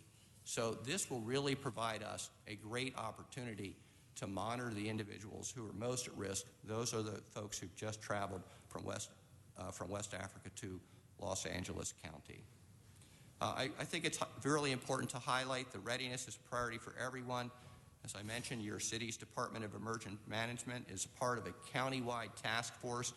This task force was established to discuss, identify, and evaluate the entire county's planning. It's comprised of a number of departments. It includes our Chief Executive Office, the county's Office of Emergency Management, our department, the Department of Health Services, Emergency Medical Services, County Fire, County Sheriff, the Coroner, Mental Health, and so on and so forth. Every department that has a stake in Ebola is part of our county-wide task force. We're meeting weekly, and let me just highlight some of the things that we're focusing on. So first of all, we're ensuring cooperation with law enforcement agencies to enforce health officer orders if those are needed. We're disseminating protocols for the safe transportation of potentially infected individuals to hospitals. We're talking about how we decontaminate ambulances and other emergency service vehicles. We're working with capable companies in the county who can assist us in decontaminating vehicles and facilities and helping us to dispose hazardous waste. And we're assuring that comprehensive social, mental health, housing, and other services are provided to individuals, families, and communities who might be impacted. We're also outreaching to correctional facilities. We've hosted a number of informational calls with cities to share information about Ebola planning. LA City has been and continues to be an active partner in our preparation efforts. Today's meeting, your meeting, is an important example of how the city's paying much attention to this very important public health issue, and we're going to continue to be in close communication with your council and appreciate your participation on the county's task force. In closing, I just want to remind everyone that the risk of spreading Ebola is still very low in the United States and here in Los Angeles County. Ebola patients can only spread the disease to others when they actually have symptoms. And you can only get Ebola when you have direct contact with an infected individual or with his or her bodily fluids. As I said, I do not anticipate an outbreak of Ebola to happen here in Los Angeles County. However, if a suspected case should show up, the Department of Public Health is well prepared and equipped to swiftly respond. Public Health and our key partners are prepared for a case in the county, and I'm confident that the level of precaution required to protect against Ebola is well within the capabilities of all of our hospitals. So Public Health is working for you, and we're committed to continuing our work with our partners and healthcare providers to protect health, prevent disease, and promote the health and well-being of all people in Los Angeles County. I thank you for your time this morning. No, we thank you. We thank you very much. Is there anything else that you would like for us to do, the city or us as an elected body? Is there any other ways that we can be of assistance? I think we've really gotten great partnerships from the city already. I think that to the extent all of you can help spread the message, we really are prepared. When you think about the three things I mentioned, the rapid case identification, the isolation of those patients, and then the contact tracing, we have really worked together extensively to be prepared. So to the extent you can assure people that we are well prepared in Los Angeles County, that can be very helpful. The other thing I'd recommend is it is flu season, so I do recommend everybody get their influenza vaccination as well. Thank you. And the other thing you referenced, Nigeria, and was it Senegal? Senegal, yes. That you felt that things had been contained? Yes, that's correct. How do you get to a point where you can say that it's contained? What do you have to do? Well, in the case of Nigeria, for example, there was one case that spread to 20 other people. There were 8 people who died. What the World Health Organization's approach is to observe for 2 full incubation periods since the last case. So in this case, that's 6 weeks. So 6 weeks since the last case could have been exposed, there's been no other case. So they consider it now free of Ebola, and they've done an awful lot of work to see if there are any other cases there. I'm very confident that that's a good assurance there's no longer Ebola in that country. Thank you. Mr. Kokorian. Paul, don't run. I don't want any injuries. Well, Mr. Kokorian. Thank you very much, Mr. President. Thank you, Mr. Kretz, for bringing this issue before the council. I think that the importance of today's report is not so much talking about our response capabilities, because I think I and probably all of us have a very, very high degree of confidence in our emergency management department, our fire department, all of the other first responders, and of course county public health. I think the real importance of today's report, I hope, will be to begin the process of dispelling the highly irrational fear that is out there in the public about this disease. And I want to put it into a little bit of a context. There have been 4,500 or so deaths in 3 countries in Africa so far from this disease. In the United States, there will be 23,000 U.S. deaths from antibiotic-resistant bacteria. No one is flipping out about that yet. In the United States, there will be 500 deaths from tuberculosis, 3,000 to 50,000 deaths from the flu. When we had the H1N1 outbreak, there were 12,000 U.S. deaths, 100,000 deaths throughout the globe. So while Ebola is an important public health issue in West Africa, it is not a crisis in the United States. And people need to understand there is no Ebola crisis in the United States. And we just have to stop this fear-mongering. I'm tired of getting hourly Ebola updates from the news media when there is no crisis in this country. There will be fewer deaths from Ebola in the United States than there will be deaths by people hit by lightning this year. There are 50 lightning strike deaths a year. There will be significantly fewer Ebola deaths in the United States. We are now in a situation where a principal in Texas, a school principal, went to a funeral in Zambia, not even one of the affected countries, but he just went to Africa for a funeral, and parents in that school forced that principal to take paid time off because they were afraid of exposure to their children. There was another teacher who went to an education conference in Dallas. She stayed at a hotel 10 miles away from Texas Health Hospital. 10 miles away. And the school district decided to give her time off for fear that there might be an impact on the children. This is insanity. This is completely unassociated with any understanding of science or medicine. It is highly irrational fear, and frankly, it's being stoked by Republican political interests in order to try to find blame with the Obama administration, and it's shameful. And we shouldn't allow it. We should not be in a position of stoking fears. We as leaders should be in a position of trying to relieve people's fears. There is no Ebola crisis in America. I serve on the MTA board with Mr. Bonin. Just a week or so ago, we had a guy get on a bus with a mask on and say, "I have Ebola." So we had to take the bus out of service. All of the driver had to take time off. There's absolutely zero health risk there, and yet we have to respond this way because of people's fears. So I, for one, want to make it clear to everybody who's listening out there, you are not in danger of contracting Ebola. A member of my family said that she couldn't sleep at nights because she's afraid of Ebola. There is no risk that anyone in Los Angeles will get Ebola, period. And I wish that we could just start saying that out loud. I know you have to be the conservative, careful one, and I appreciate that because that's why we have such good response.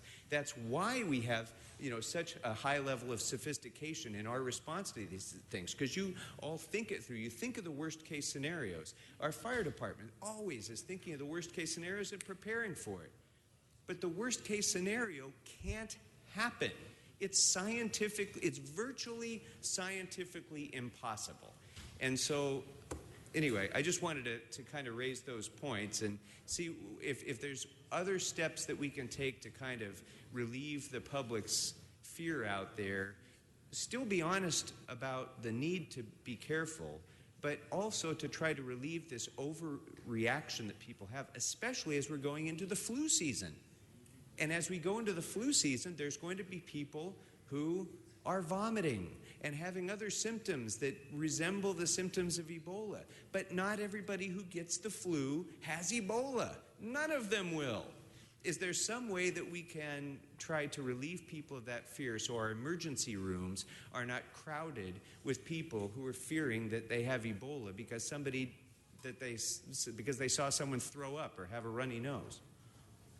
I think your comments are very excellent. I appreciate your positive comments about our capabilities. Thank you.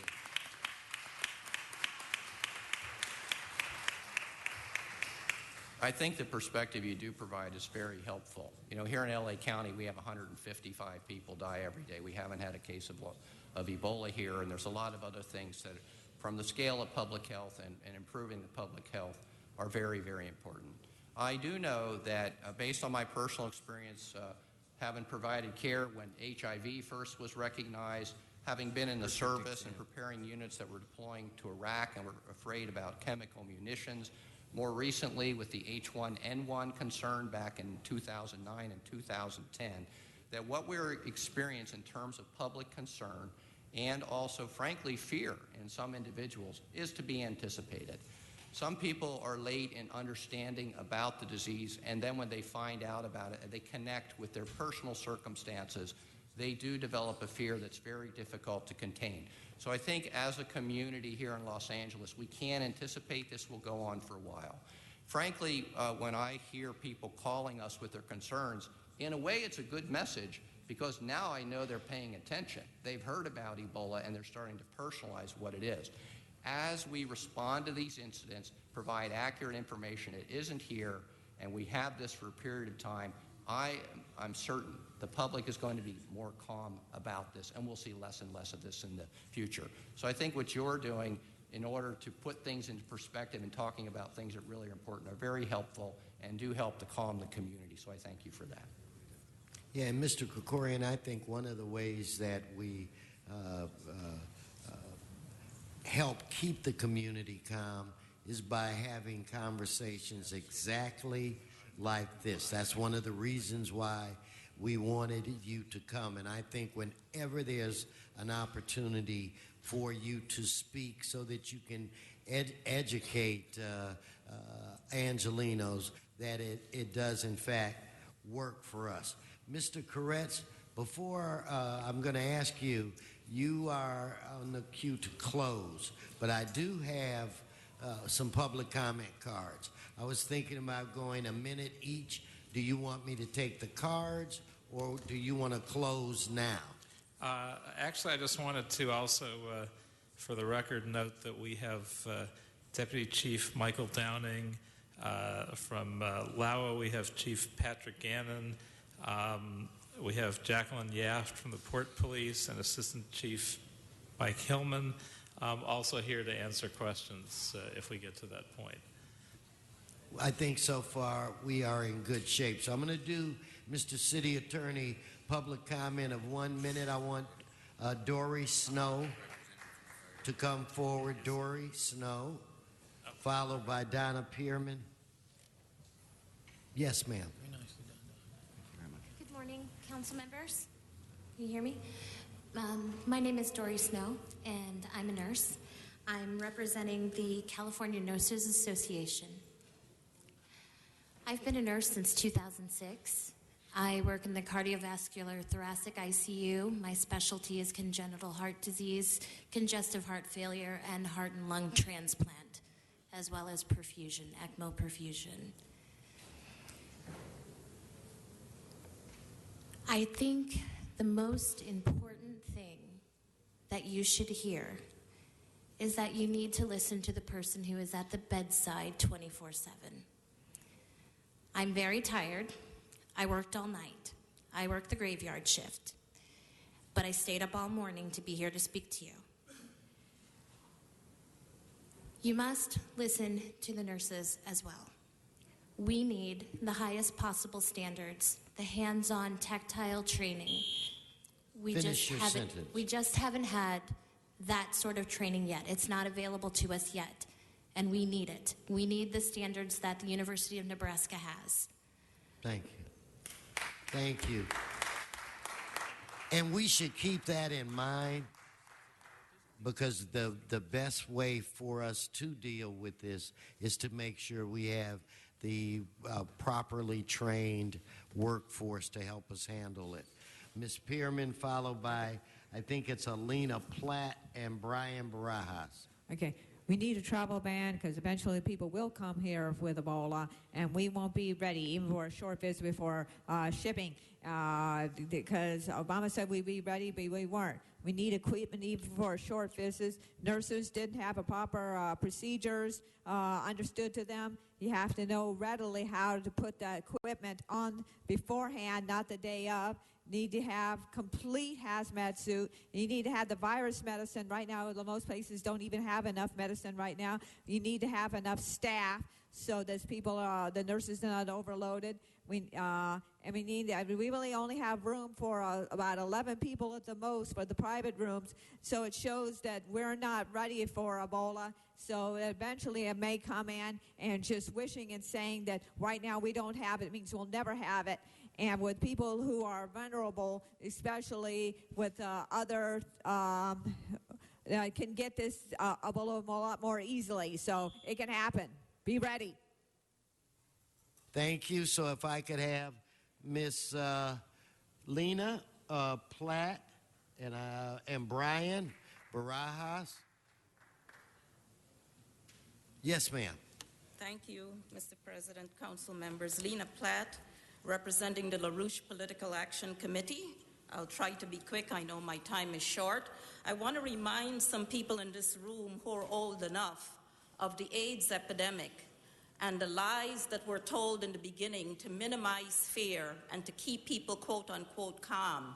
Millions of people died all over the world because of those guidelines.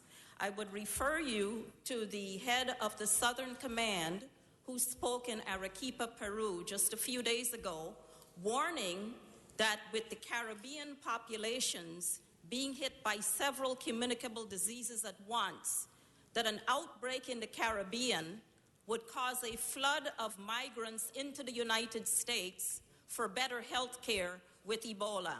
So I think a little bit of panic might not be bad.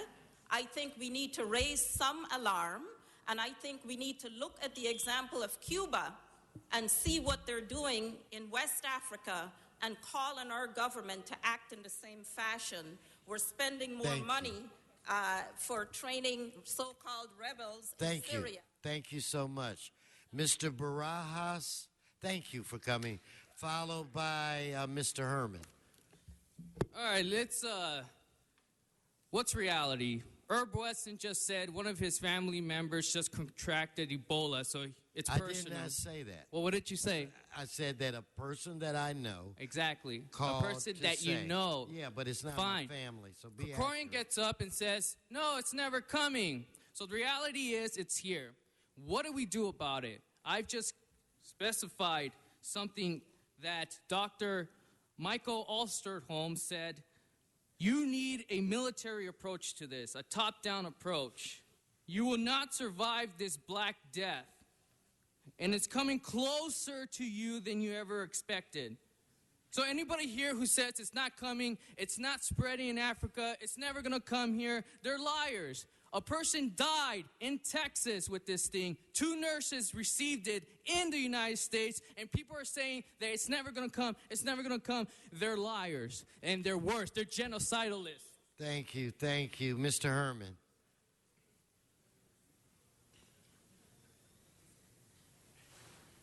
Were we not wrong about the AIDS epidemic?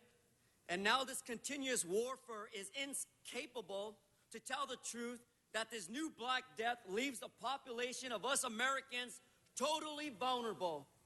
Why? Because the highly irrational fear that this incompetent councilman here, who does nothing about nurses and the medical field, made his irrational, harsh remarks, is insensitive to the problem of what's happening in the United States today. So the disease is a continuous problem. It will continue to be an epidemic, growing and growing. When I worked in County USC General Hospital with AIDS patients, it was only a gay disease, a maricon disease. But we were wrong. It became a community disease. How? By your ignorance and your ignorance to listen to the public and follow medical advice and not the bullshit deception of lies. Good morning. Okay, Mr. Englander. Thank you very much. I wanted to rise and support the comments by my colleague, Councilmember Krikorian, on a couple notes as well. While this is scary for the country and the world, there are a lot of other things we absolutely have to be concerned about. I am involved and sit on the board of numerous hospitals, including Providence, Holy Cross, and Tarzana, Little Company of Mary. I'm involved in West Hills Hospital, as well as Northridge. And I've been talking to a lot of those administrators that run those various institutions as well. And as the chair of public safety, we are incredibly concerned. There's a crisis afoot. And the crisis is the fear and the scare that this flu season, our ERs are going to be packed, as they usually are. But even more so because of the fear that's being spread. The symptoms are virtually the same, and often people go without a flu shot. People are going to be scared. And what's that going to do for emergency services as well? Already our emergency rooms are at 98% capacity on a given day on every single day, oftentimes at 110 and 120% capacity.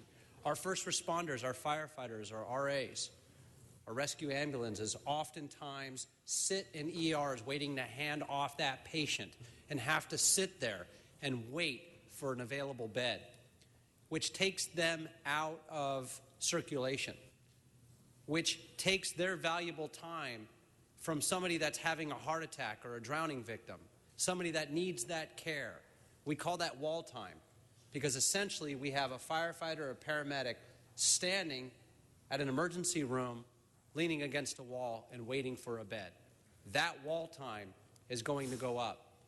So I encourage everybody to get their flu shot, to not panic, to make sure that they take care of themselves, to follow those basic things that we stress each and every year, to wash their hands, to use antibacterial soap, to make sure that they take care of themselves and their loved ones, and don't panic. And that's the critical thing.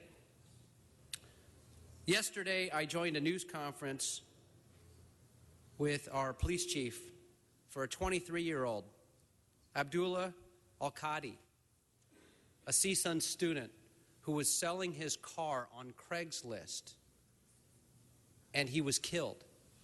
He was killed because somebody wanted the car and they wanted the cash. These are the things we should and continue to talk about here in the city of Los Angeles. The hit and runs, the people that are dying on the streets. These are the crises, these are the epidemics that we're faced with each and every day that we have to continue to have the conversation about. In terms of this conversation, the important thing is that we share the message that there is concern, but the real concern is over making sure that people are caring for themselves and they're not panicking and they get their flu shots. They also prepare for earthquake readiness and preparedness, and so they can take care of their own families and their businesses and their communities. So thank you again, Mr. Krikorian, for your comments. Thank you. Thank you, Mr. Englander. Mr. Koretz.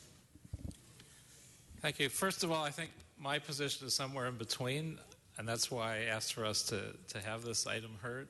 I think it needs to be clear there are no cases of Ebola anywhere near Los Angeles, and there's no reason to panic.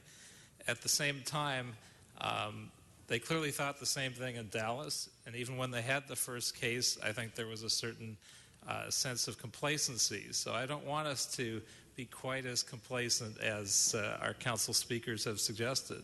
I think we have to be much more careful. We need to be much more aware. And I'm not sure that we have done some of the steps that we should be doing. And I'd like to ask if we could bring Mr. Gunzenhauser back up to the table for a few questions. And also I'd like to see if I could bring Dory Snow, a nurse representing California Nurses Association, to the table as well to ask a few questions. Let's go right ahead. So, Ms. Snow, I see you to my right. If you could come up and please have a seat.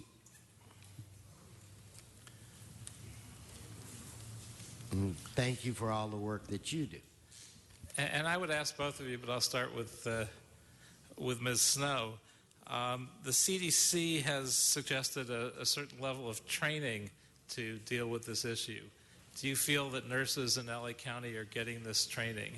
And are there any other things that you think we should be doing that we're not yet doing? Well, I do understand that the CDC is not a regulatory body, that they just give guidelines.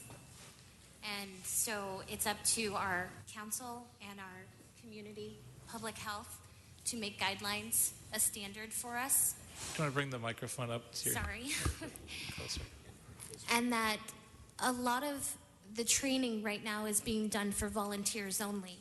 What we're asking is that every nurse be trained. In nursing school, we're not taught how to use hazmat suits. We're taught to use personal protective equipment that will keep us safe from things like tuberculosis and H1N1 and, MRSA. But we're not taught how to take care of something so infectious as Ebola.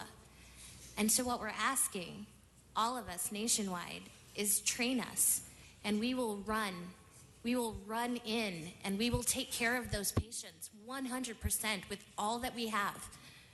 But we would like a little protection. The last thing I want is to take something so infectious home to my 5 children. But I would take care of an Ebola patient in a heartbeat. So we're just asking for that. And Dr. Gunzenhauser, how do you feel we're doing in terms of fulfilling the CDC's suggested training requirement? And how are we doing in terms of having the proper equipment available in terms of protective suits, et cetera? Yeah, that's a very good question, because when we're talking about protecting people in Los Angeles, protecting nurses at the front line is at the top of that list. So what I do know is all hospitals are engaged. We provided them information about training. We provided them information about equipment. My understanding is they're prioritizing those efforts based on where they think the risk is. So it would really be in the front line if somebody's coming into an emergency room. We want to make sure all those providers are trained and equipped to handle this. Based on the discussions I've had and knowing what we're doing and working with hospitals, we've had good outreach to all of the emergency departments in the county. We're also looking at where in those facilities, if they did have a case, would it be contained? And again, that's the staff we need to be focused on.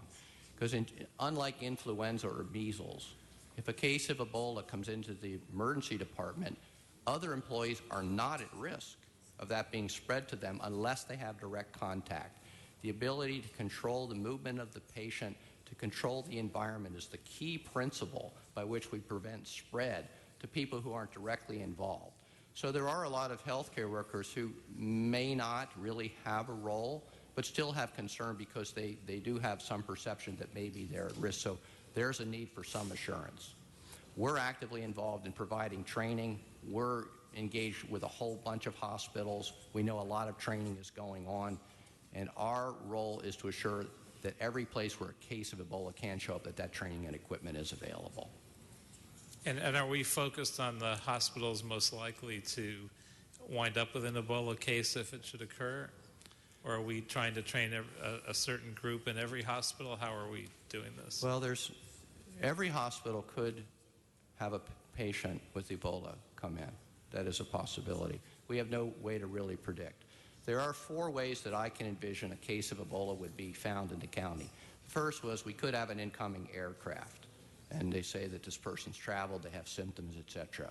We talked a little bit about that today, how we would respond to that, and I think we have a great plan in place for that. A second way is that a very severely ill patient could be in a hospital, and they could suddenly realize that this person has a history and has Ebola. So that's where every hospital has to be prepared for that contingency.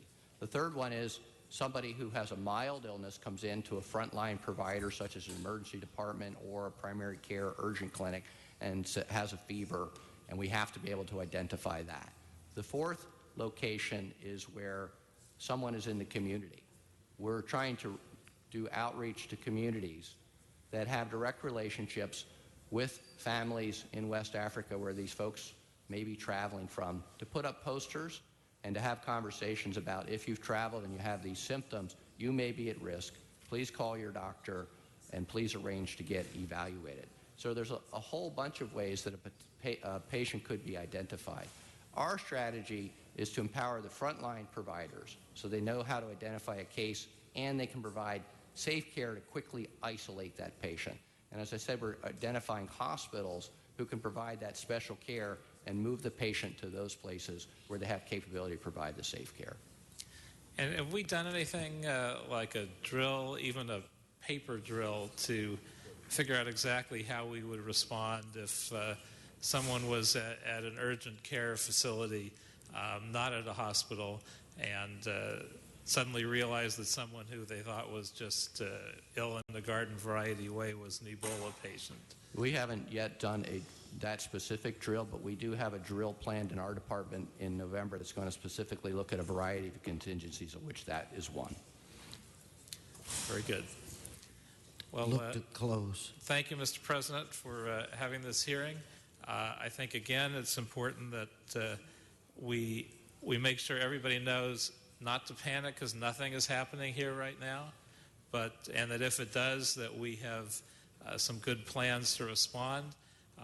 We do need to be sure that we're providing adequate training for the people that are most likely to be exposed, and especially our nurses, so that we don't see a repeat of what happened in Dallas if this should occur, and that we keep doing whatever we can to plan properly in the case that it should occur. It's unlikely, but not impossible, and we should be prepared for that possibility as well. So thank you very much for all that you're doing.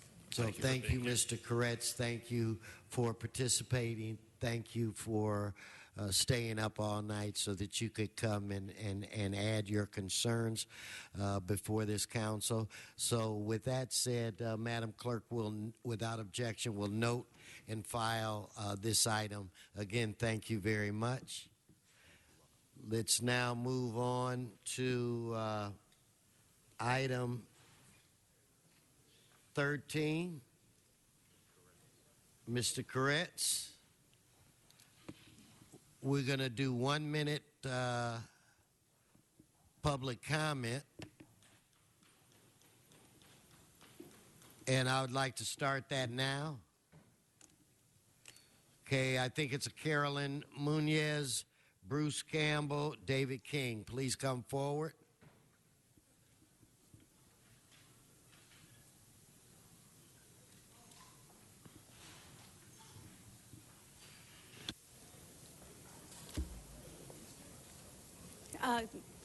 Good morning, everyone. I am a mother. I am a holistic healthcare practitioner in the San Fernando Valley. I'm a private chef and a nutrition coach working with LAUSD. Everything I do in my life revolves around food and health. I became a lecturer through the Institute for Responsible Technology in 2009 to help my community understand the threats to our health, to our environment, and to our economy because of genetically modified seeds. The gentleman said earlier that we were expecting about 250,000 deaths from antibiotic resistance. Part of that is because our livestock are fed genetically modified foods, which cause them to be incredibly unhealthy, and therefore they need to be fed large amounts of antibiotics, which makes us antibiotic resistant. GMOs also take a large amount of water. At a time we're in the worst drought that we've seen, I think it's very irresponsible to allow the planting of genetically modified seeds. Thank you. Thank you. Thank you. So if I could have Bruce Campbell, David King, followed by, I believe it's a Joanne Poyero. Yes, sir.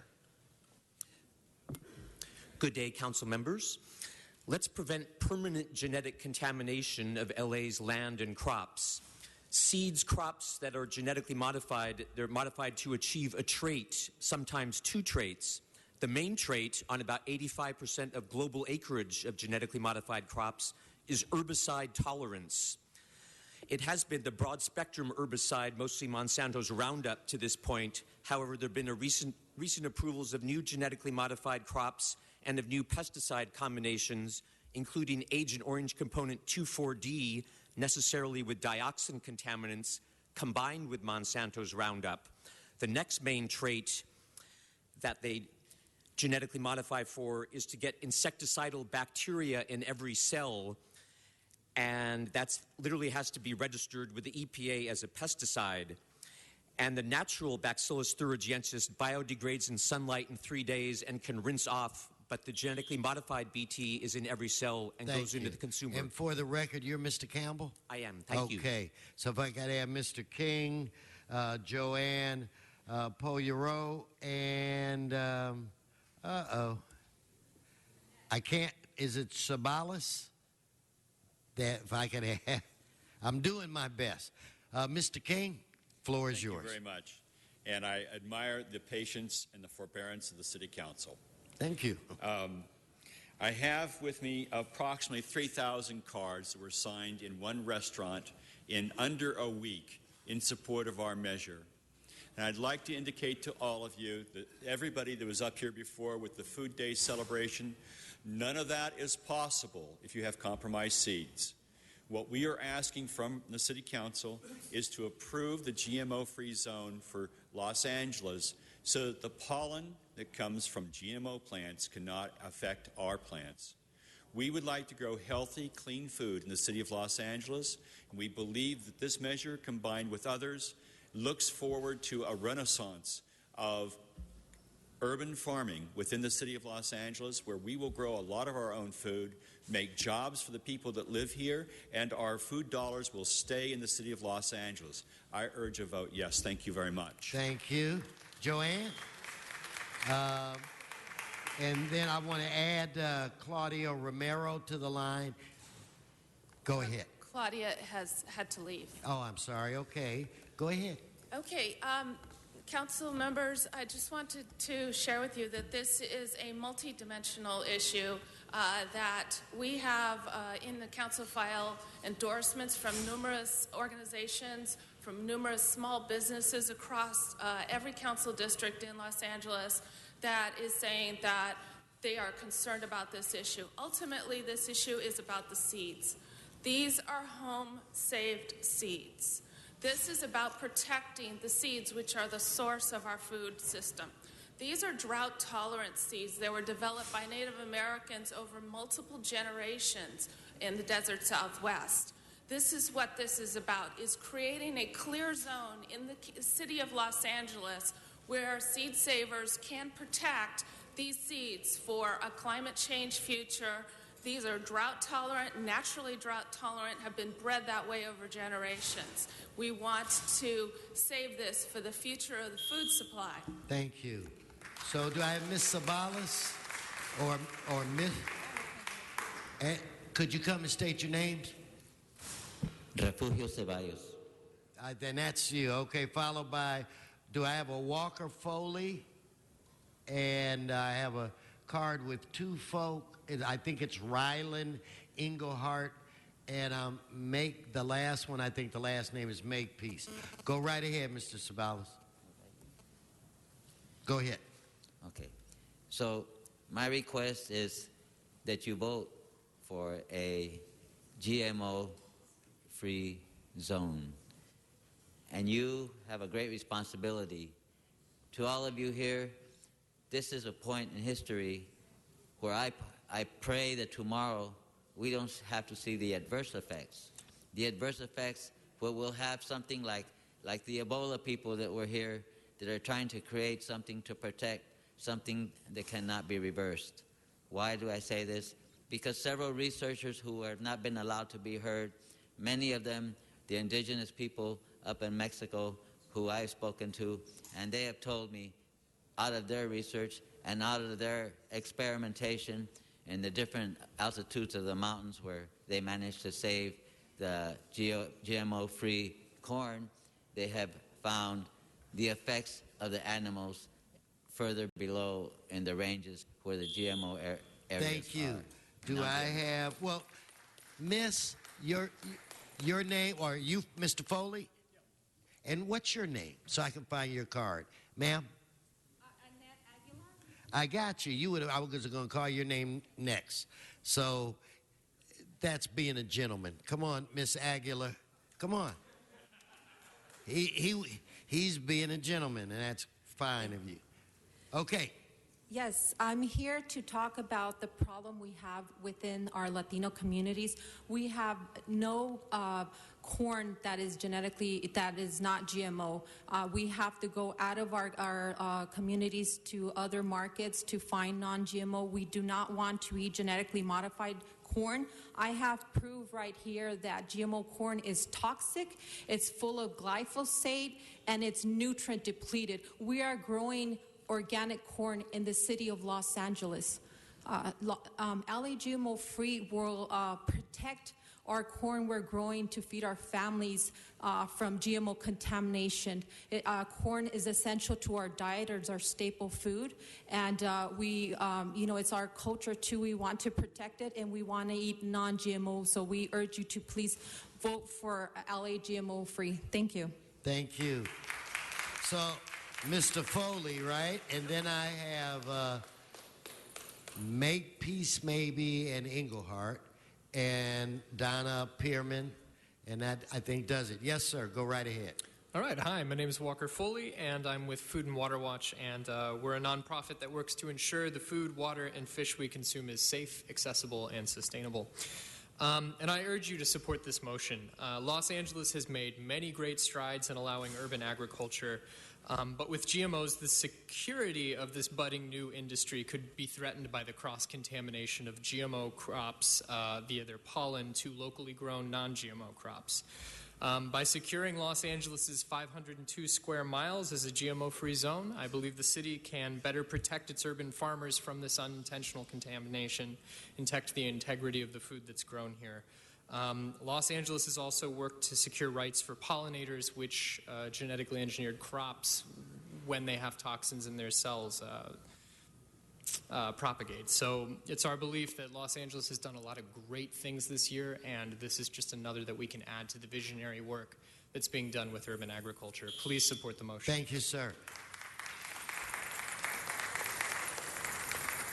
Hey, my name is Finian Makepeace. This is Rylan Englehart. We're from Kiss the Ground. Rylan's going to talk about how this happened. Yeah, we have 3,000 signatures right here that were gathered in the last week. I've been running a restaurant for 10 years that uses 100% organic food, and I've never had so much support from my staff and from a community showing up and saying, this is absolutely something that we want Los Angeles to stand for, that we actually have a symbolic win of that there's no genetically modified seeds sold or distributed or planted here in Los Angeles. The organic food movement used to be a small movement, and now we have 3 restaurants with thousands of people showing up each week. And it's just so important that we support a healthy, clean Los Angeles and be a representative for the world. Thank you for coming. Lastly, I just wanted to say supporting this is supporting us growing back our soil, saving water, because the opposite with GMOs is really making terrible circumstances for our farmers. Thank you guys for supporting this motion. Thank you. Ms. Pearman?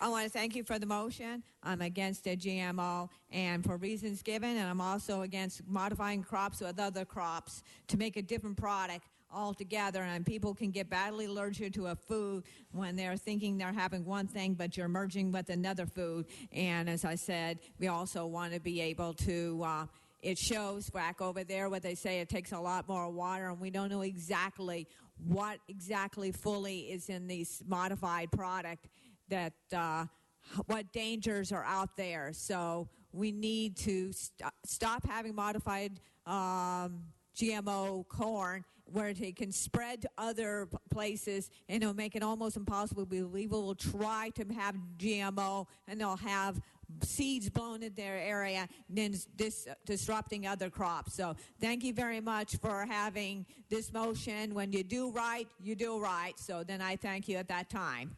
Thank you. Thank you. Mr. Koretz. Mr. Koretz. Thank you, Mr. Chair. A year ago this week, over 90 scientists from the European Network of Scientists for Social and Environmental Responsibility released a statement saying, quote, "We strongly reject claims by GM seed developers and some scientists, commentators, and journalists that there is a scientific consensus on GMO safety and that the debate on the topic is over. We feel compelled to issue this statement because the claimed consensus on GMO safety does not exist."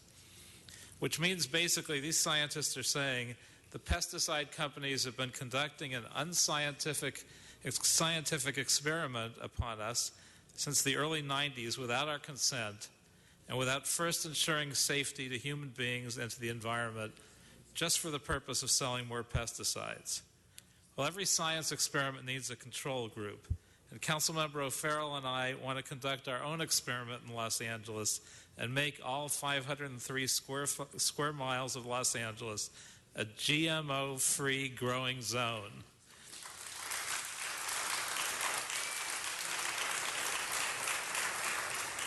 Let's see what that does for soil health. Let's see what that does for pollinator health. Even more exciting, let's see what that does for economic development. Our urban farmers and our cottage food movement need the protection of a GMO-free zone, protection from seed drift like they recently found in Montana and Oregon with GMO wheat. Plus, a GMO-free zone could produce a potentially lucrative Grown in LA brand. The Seed Library of Los Angeles and our urban farmers brought this issue to me, and I want to close by mentioning their concerns. This is also about seed purity. The same thing applies to plants. Monocropping like they do with GMO crops is dangerous for the food supply. We need to protect seed diversity so if one strain of plants fails, another will sustain us. As an example, in 1903, we had 307 varieties of sweet corn. By 1983, there were 12. That's the wrong direction for a society that wants to remain resilient. Now, we have thousands of postcards in support. We have thousands of other signatures in support.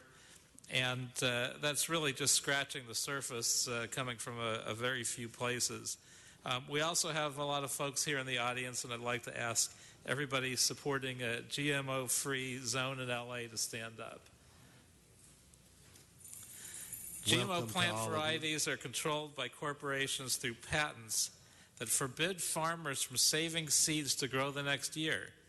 For me, urban agriculture is about the opposite. We're all in this together.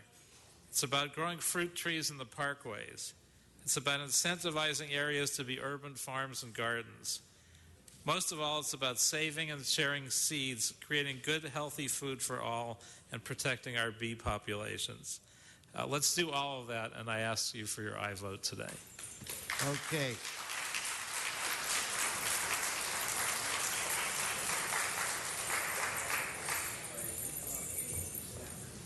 Let's prepare to vote on this item, but I do want to say, Mr. Koretz, to applaud you, but when it comes back, there are a couple of committees that I hope it would go to because we would want some more information at this council at the time of the final vote.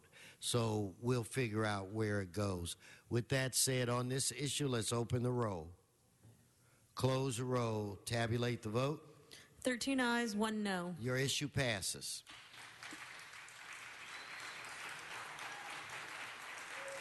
All right. We're going to now go to, and in fact, let me ask you, what's before this body, Madam Clerk? Mr. President, that brings council to general public comment. Okay, let me get Mr. Labange. Let's see if you still got it, even though that you had to be one of our ambassadors. Let's see if you need to knock off some ring rust here. Mr. Labange. Yeah. And then wrap it. 1 minute public comment. Good morning. This 1 minute public comment. Henry Marine.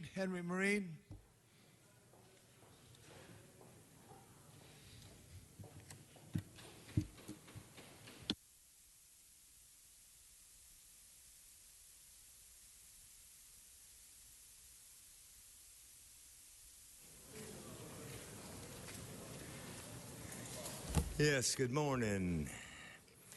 I'm trying to figure out what the people in here don't understand about. No worker shall remain employed under MOU 35 past 1 year. California government code shows that a worker must be provided participation in a state employee retirement system is mandatory the first pay period after a worker earns 1,000 hours of pay at temporary rates in the course of a year. Therefore, permanent status is mandatory for all craftsmen employed by Hackler or Kohler who worked past 6 months in the course of a year in the past 24 years.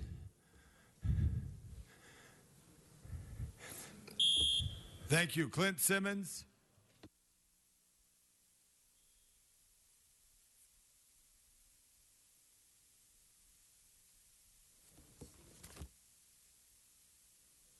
came prepared for the 2 minutes, so I didn't know that you had cut it down to 1 minute. My name is Clint Simmons, and I'm a stakeholder in the West Adams Neighborhood Council. I am here today because there have not been an education NCA committee meeting for the past 6 months. I have come to complaints regardless of the way Don conducted the May 10th, 2014 Neighborhood Council election. There were many election irregularities at West Adams Neighborhood polling place, such as electioneering, unqualified voters. Don monitoring did not conduct the election per city clerk's guidelines. Therefore, there were 3 challenges filed by Dunn.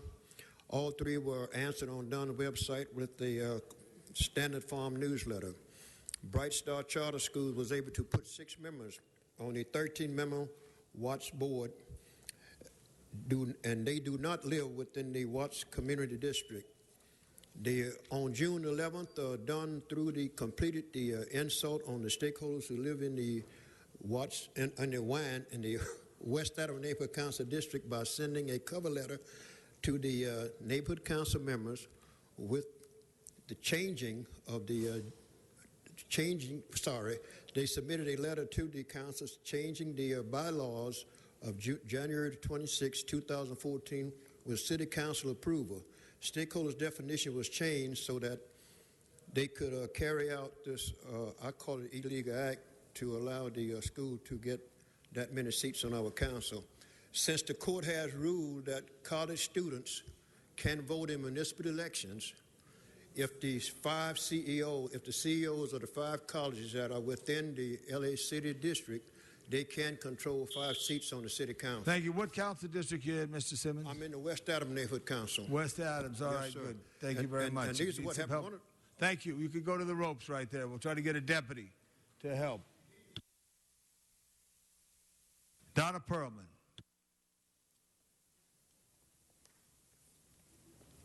Perriman. Anyway, they murdered 700 people over there in Syria, Iraq.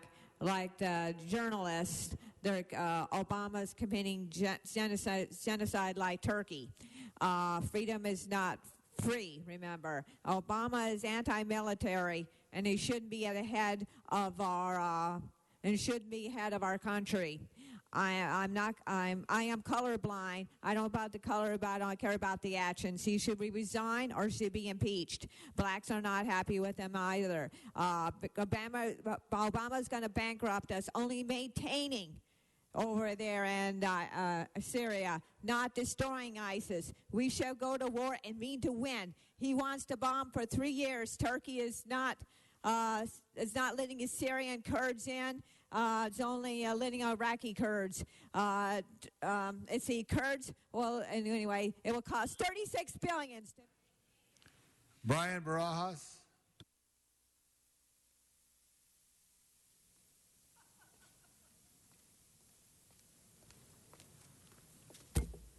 All right.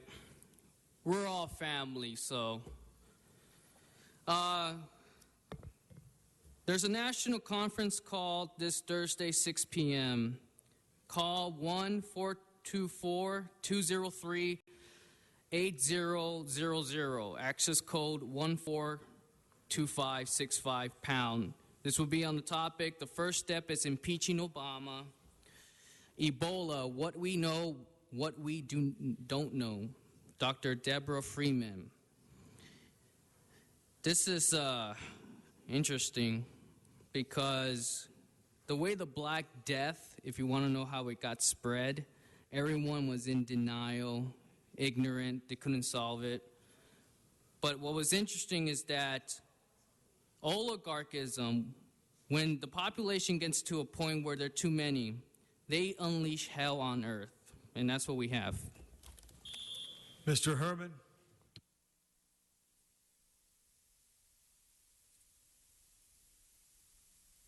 Highly irrational and fear.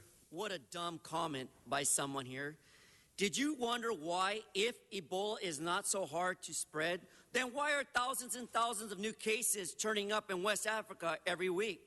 Didn't you wonder why, when infected Americans, healthcare workers, were brought back to the U.S. from the West Africa, were they not specifically equipped in an aircraft by personnel wearing full biocontaminated suits? What an idiot to make such rude comments when the fact is the matter, it is a crisis. We're at war with a continuous problem of Ebola. And this Ebola is an issue. Now, don't forget, propositions are coming up. General elections, November 4th. And I say to you, vote no, no, no, no, no, no, no. And Mr. Krikorian, no, no, no to all propositions. Because again, the gentleman, Mr. Johnson, said, I'm holding up a sign. It's not a sign, it's a speaker card. Moron. Come on. Mr. Walsh.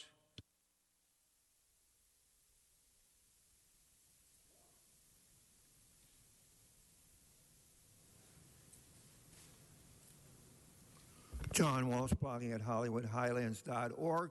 Mr. Krikorian, you gave an excellent comment on the Ebola panic, and I didn't like Mr. Koretz. He didn't have courage to mention your name, but he called you complacent. I'm telling you, tens of thousands of people will die of flu because they didn't get a flu shot. And what you didn't mention, Krikorian, as the basis of this hysteria is anti-black hysteria. I'm telling you right now, if Ebola had come from Belgium, it wouldn't have been this hysteria. It's the dark continent. They're now calling it the Black Death. That is racism. Come to HollywoodHighlands.org. Remember, you have your choice 2 weeks from today. Vote no, no, no, no, no, no, no. 6 no's in a row. No on Proposition 1, the Brown Water Act. You know what Jerry Brown can do with his Brown Water Act? Vote no, no, no, no, no, no, no. And thank you, Mr. Krikorian. That completes our public comment today. Madam Clerk, what's before us? Council has motions for posting and referral. So ordered. Any announcements, members? Adjourning motions? All rise for adjourning motion.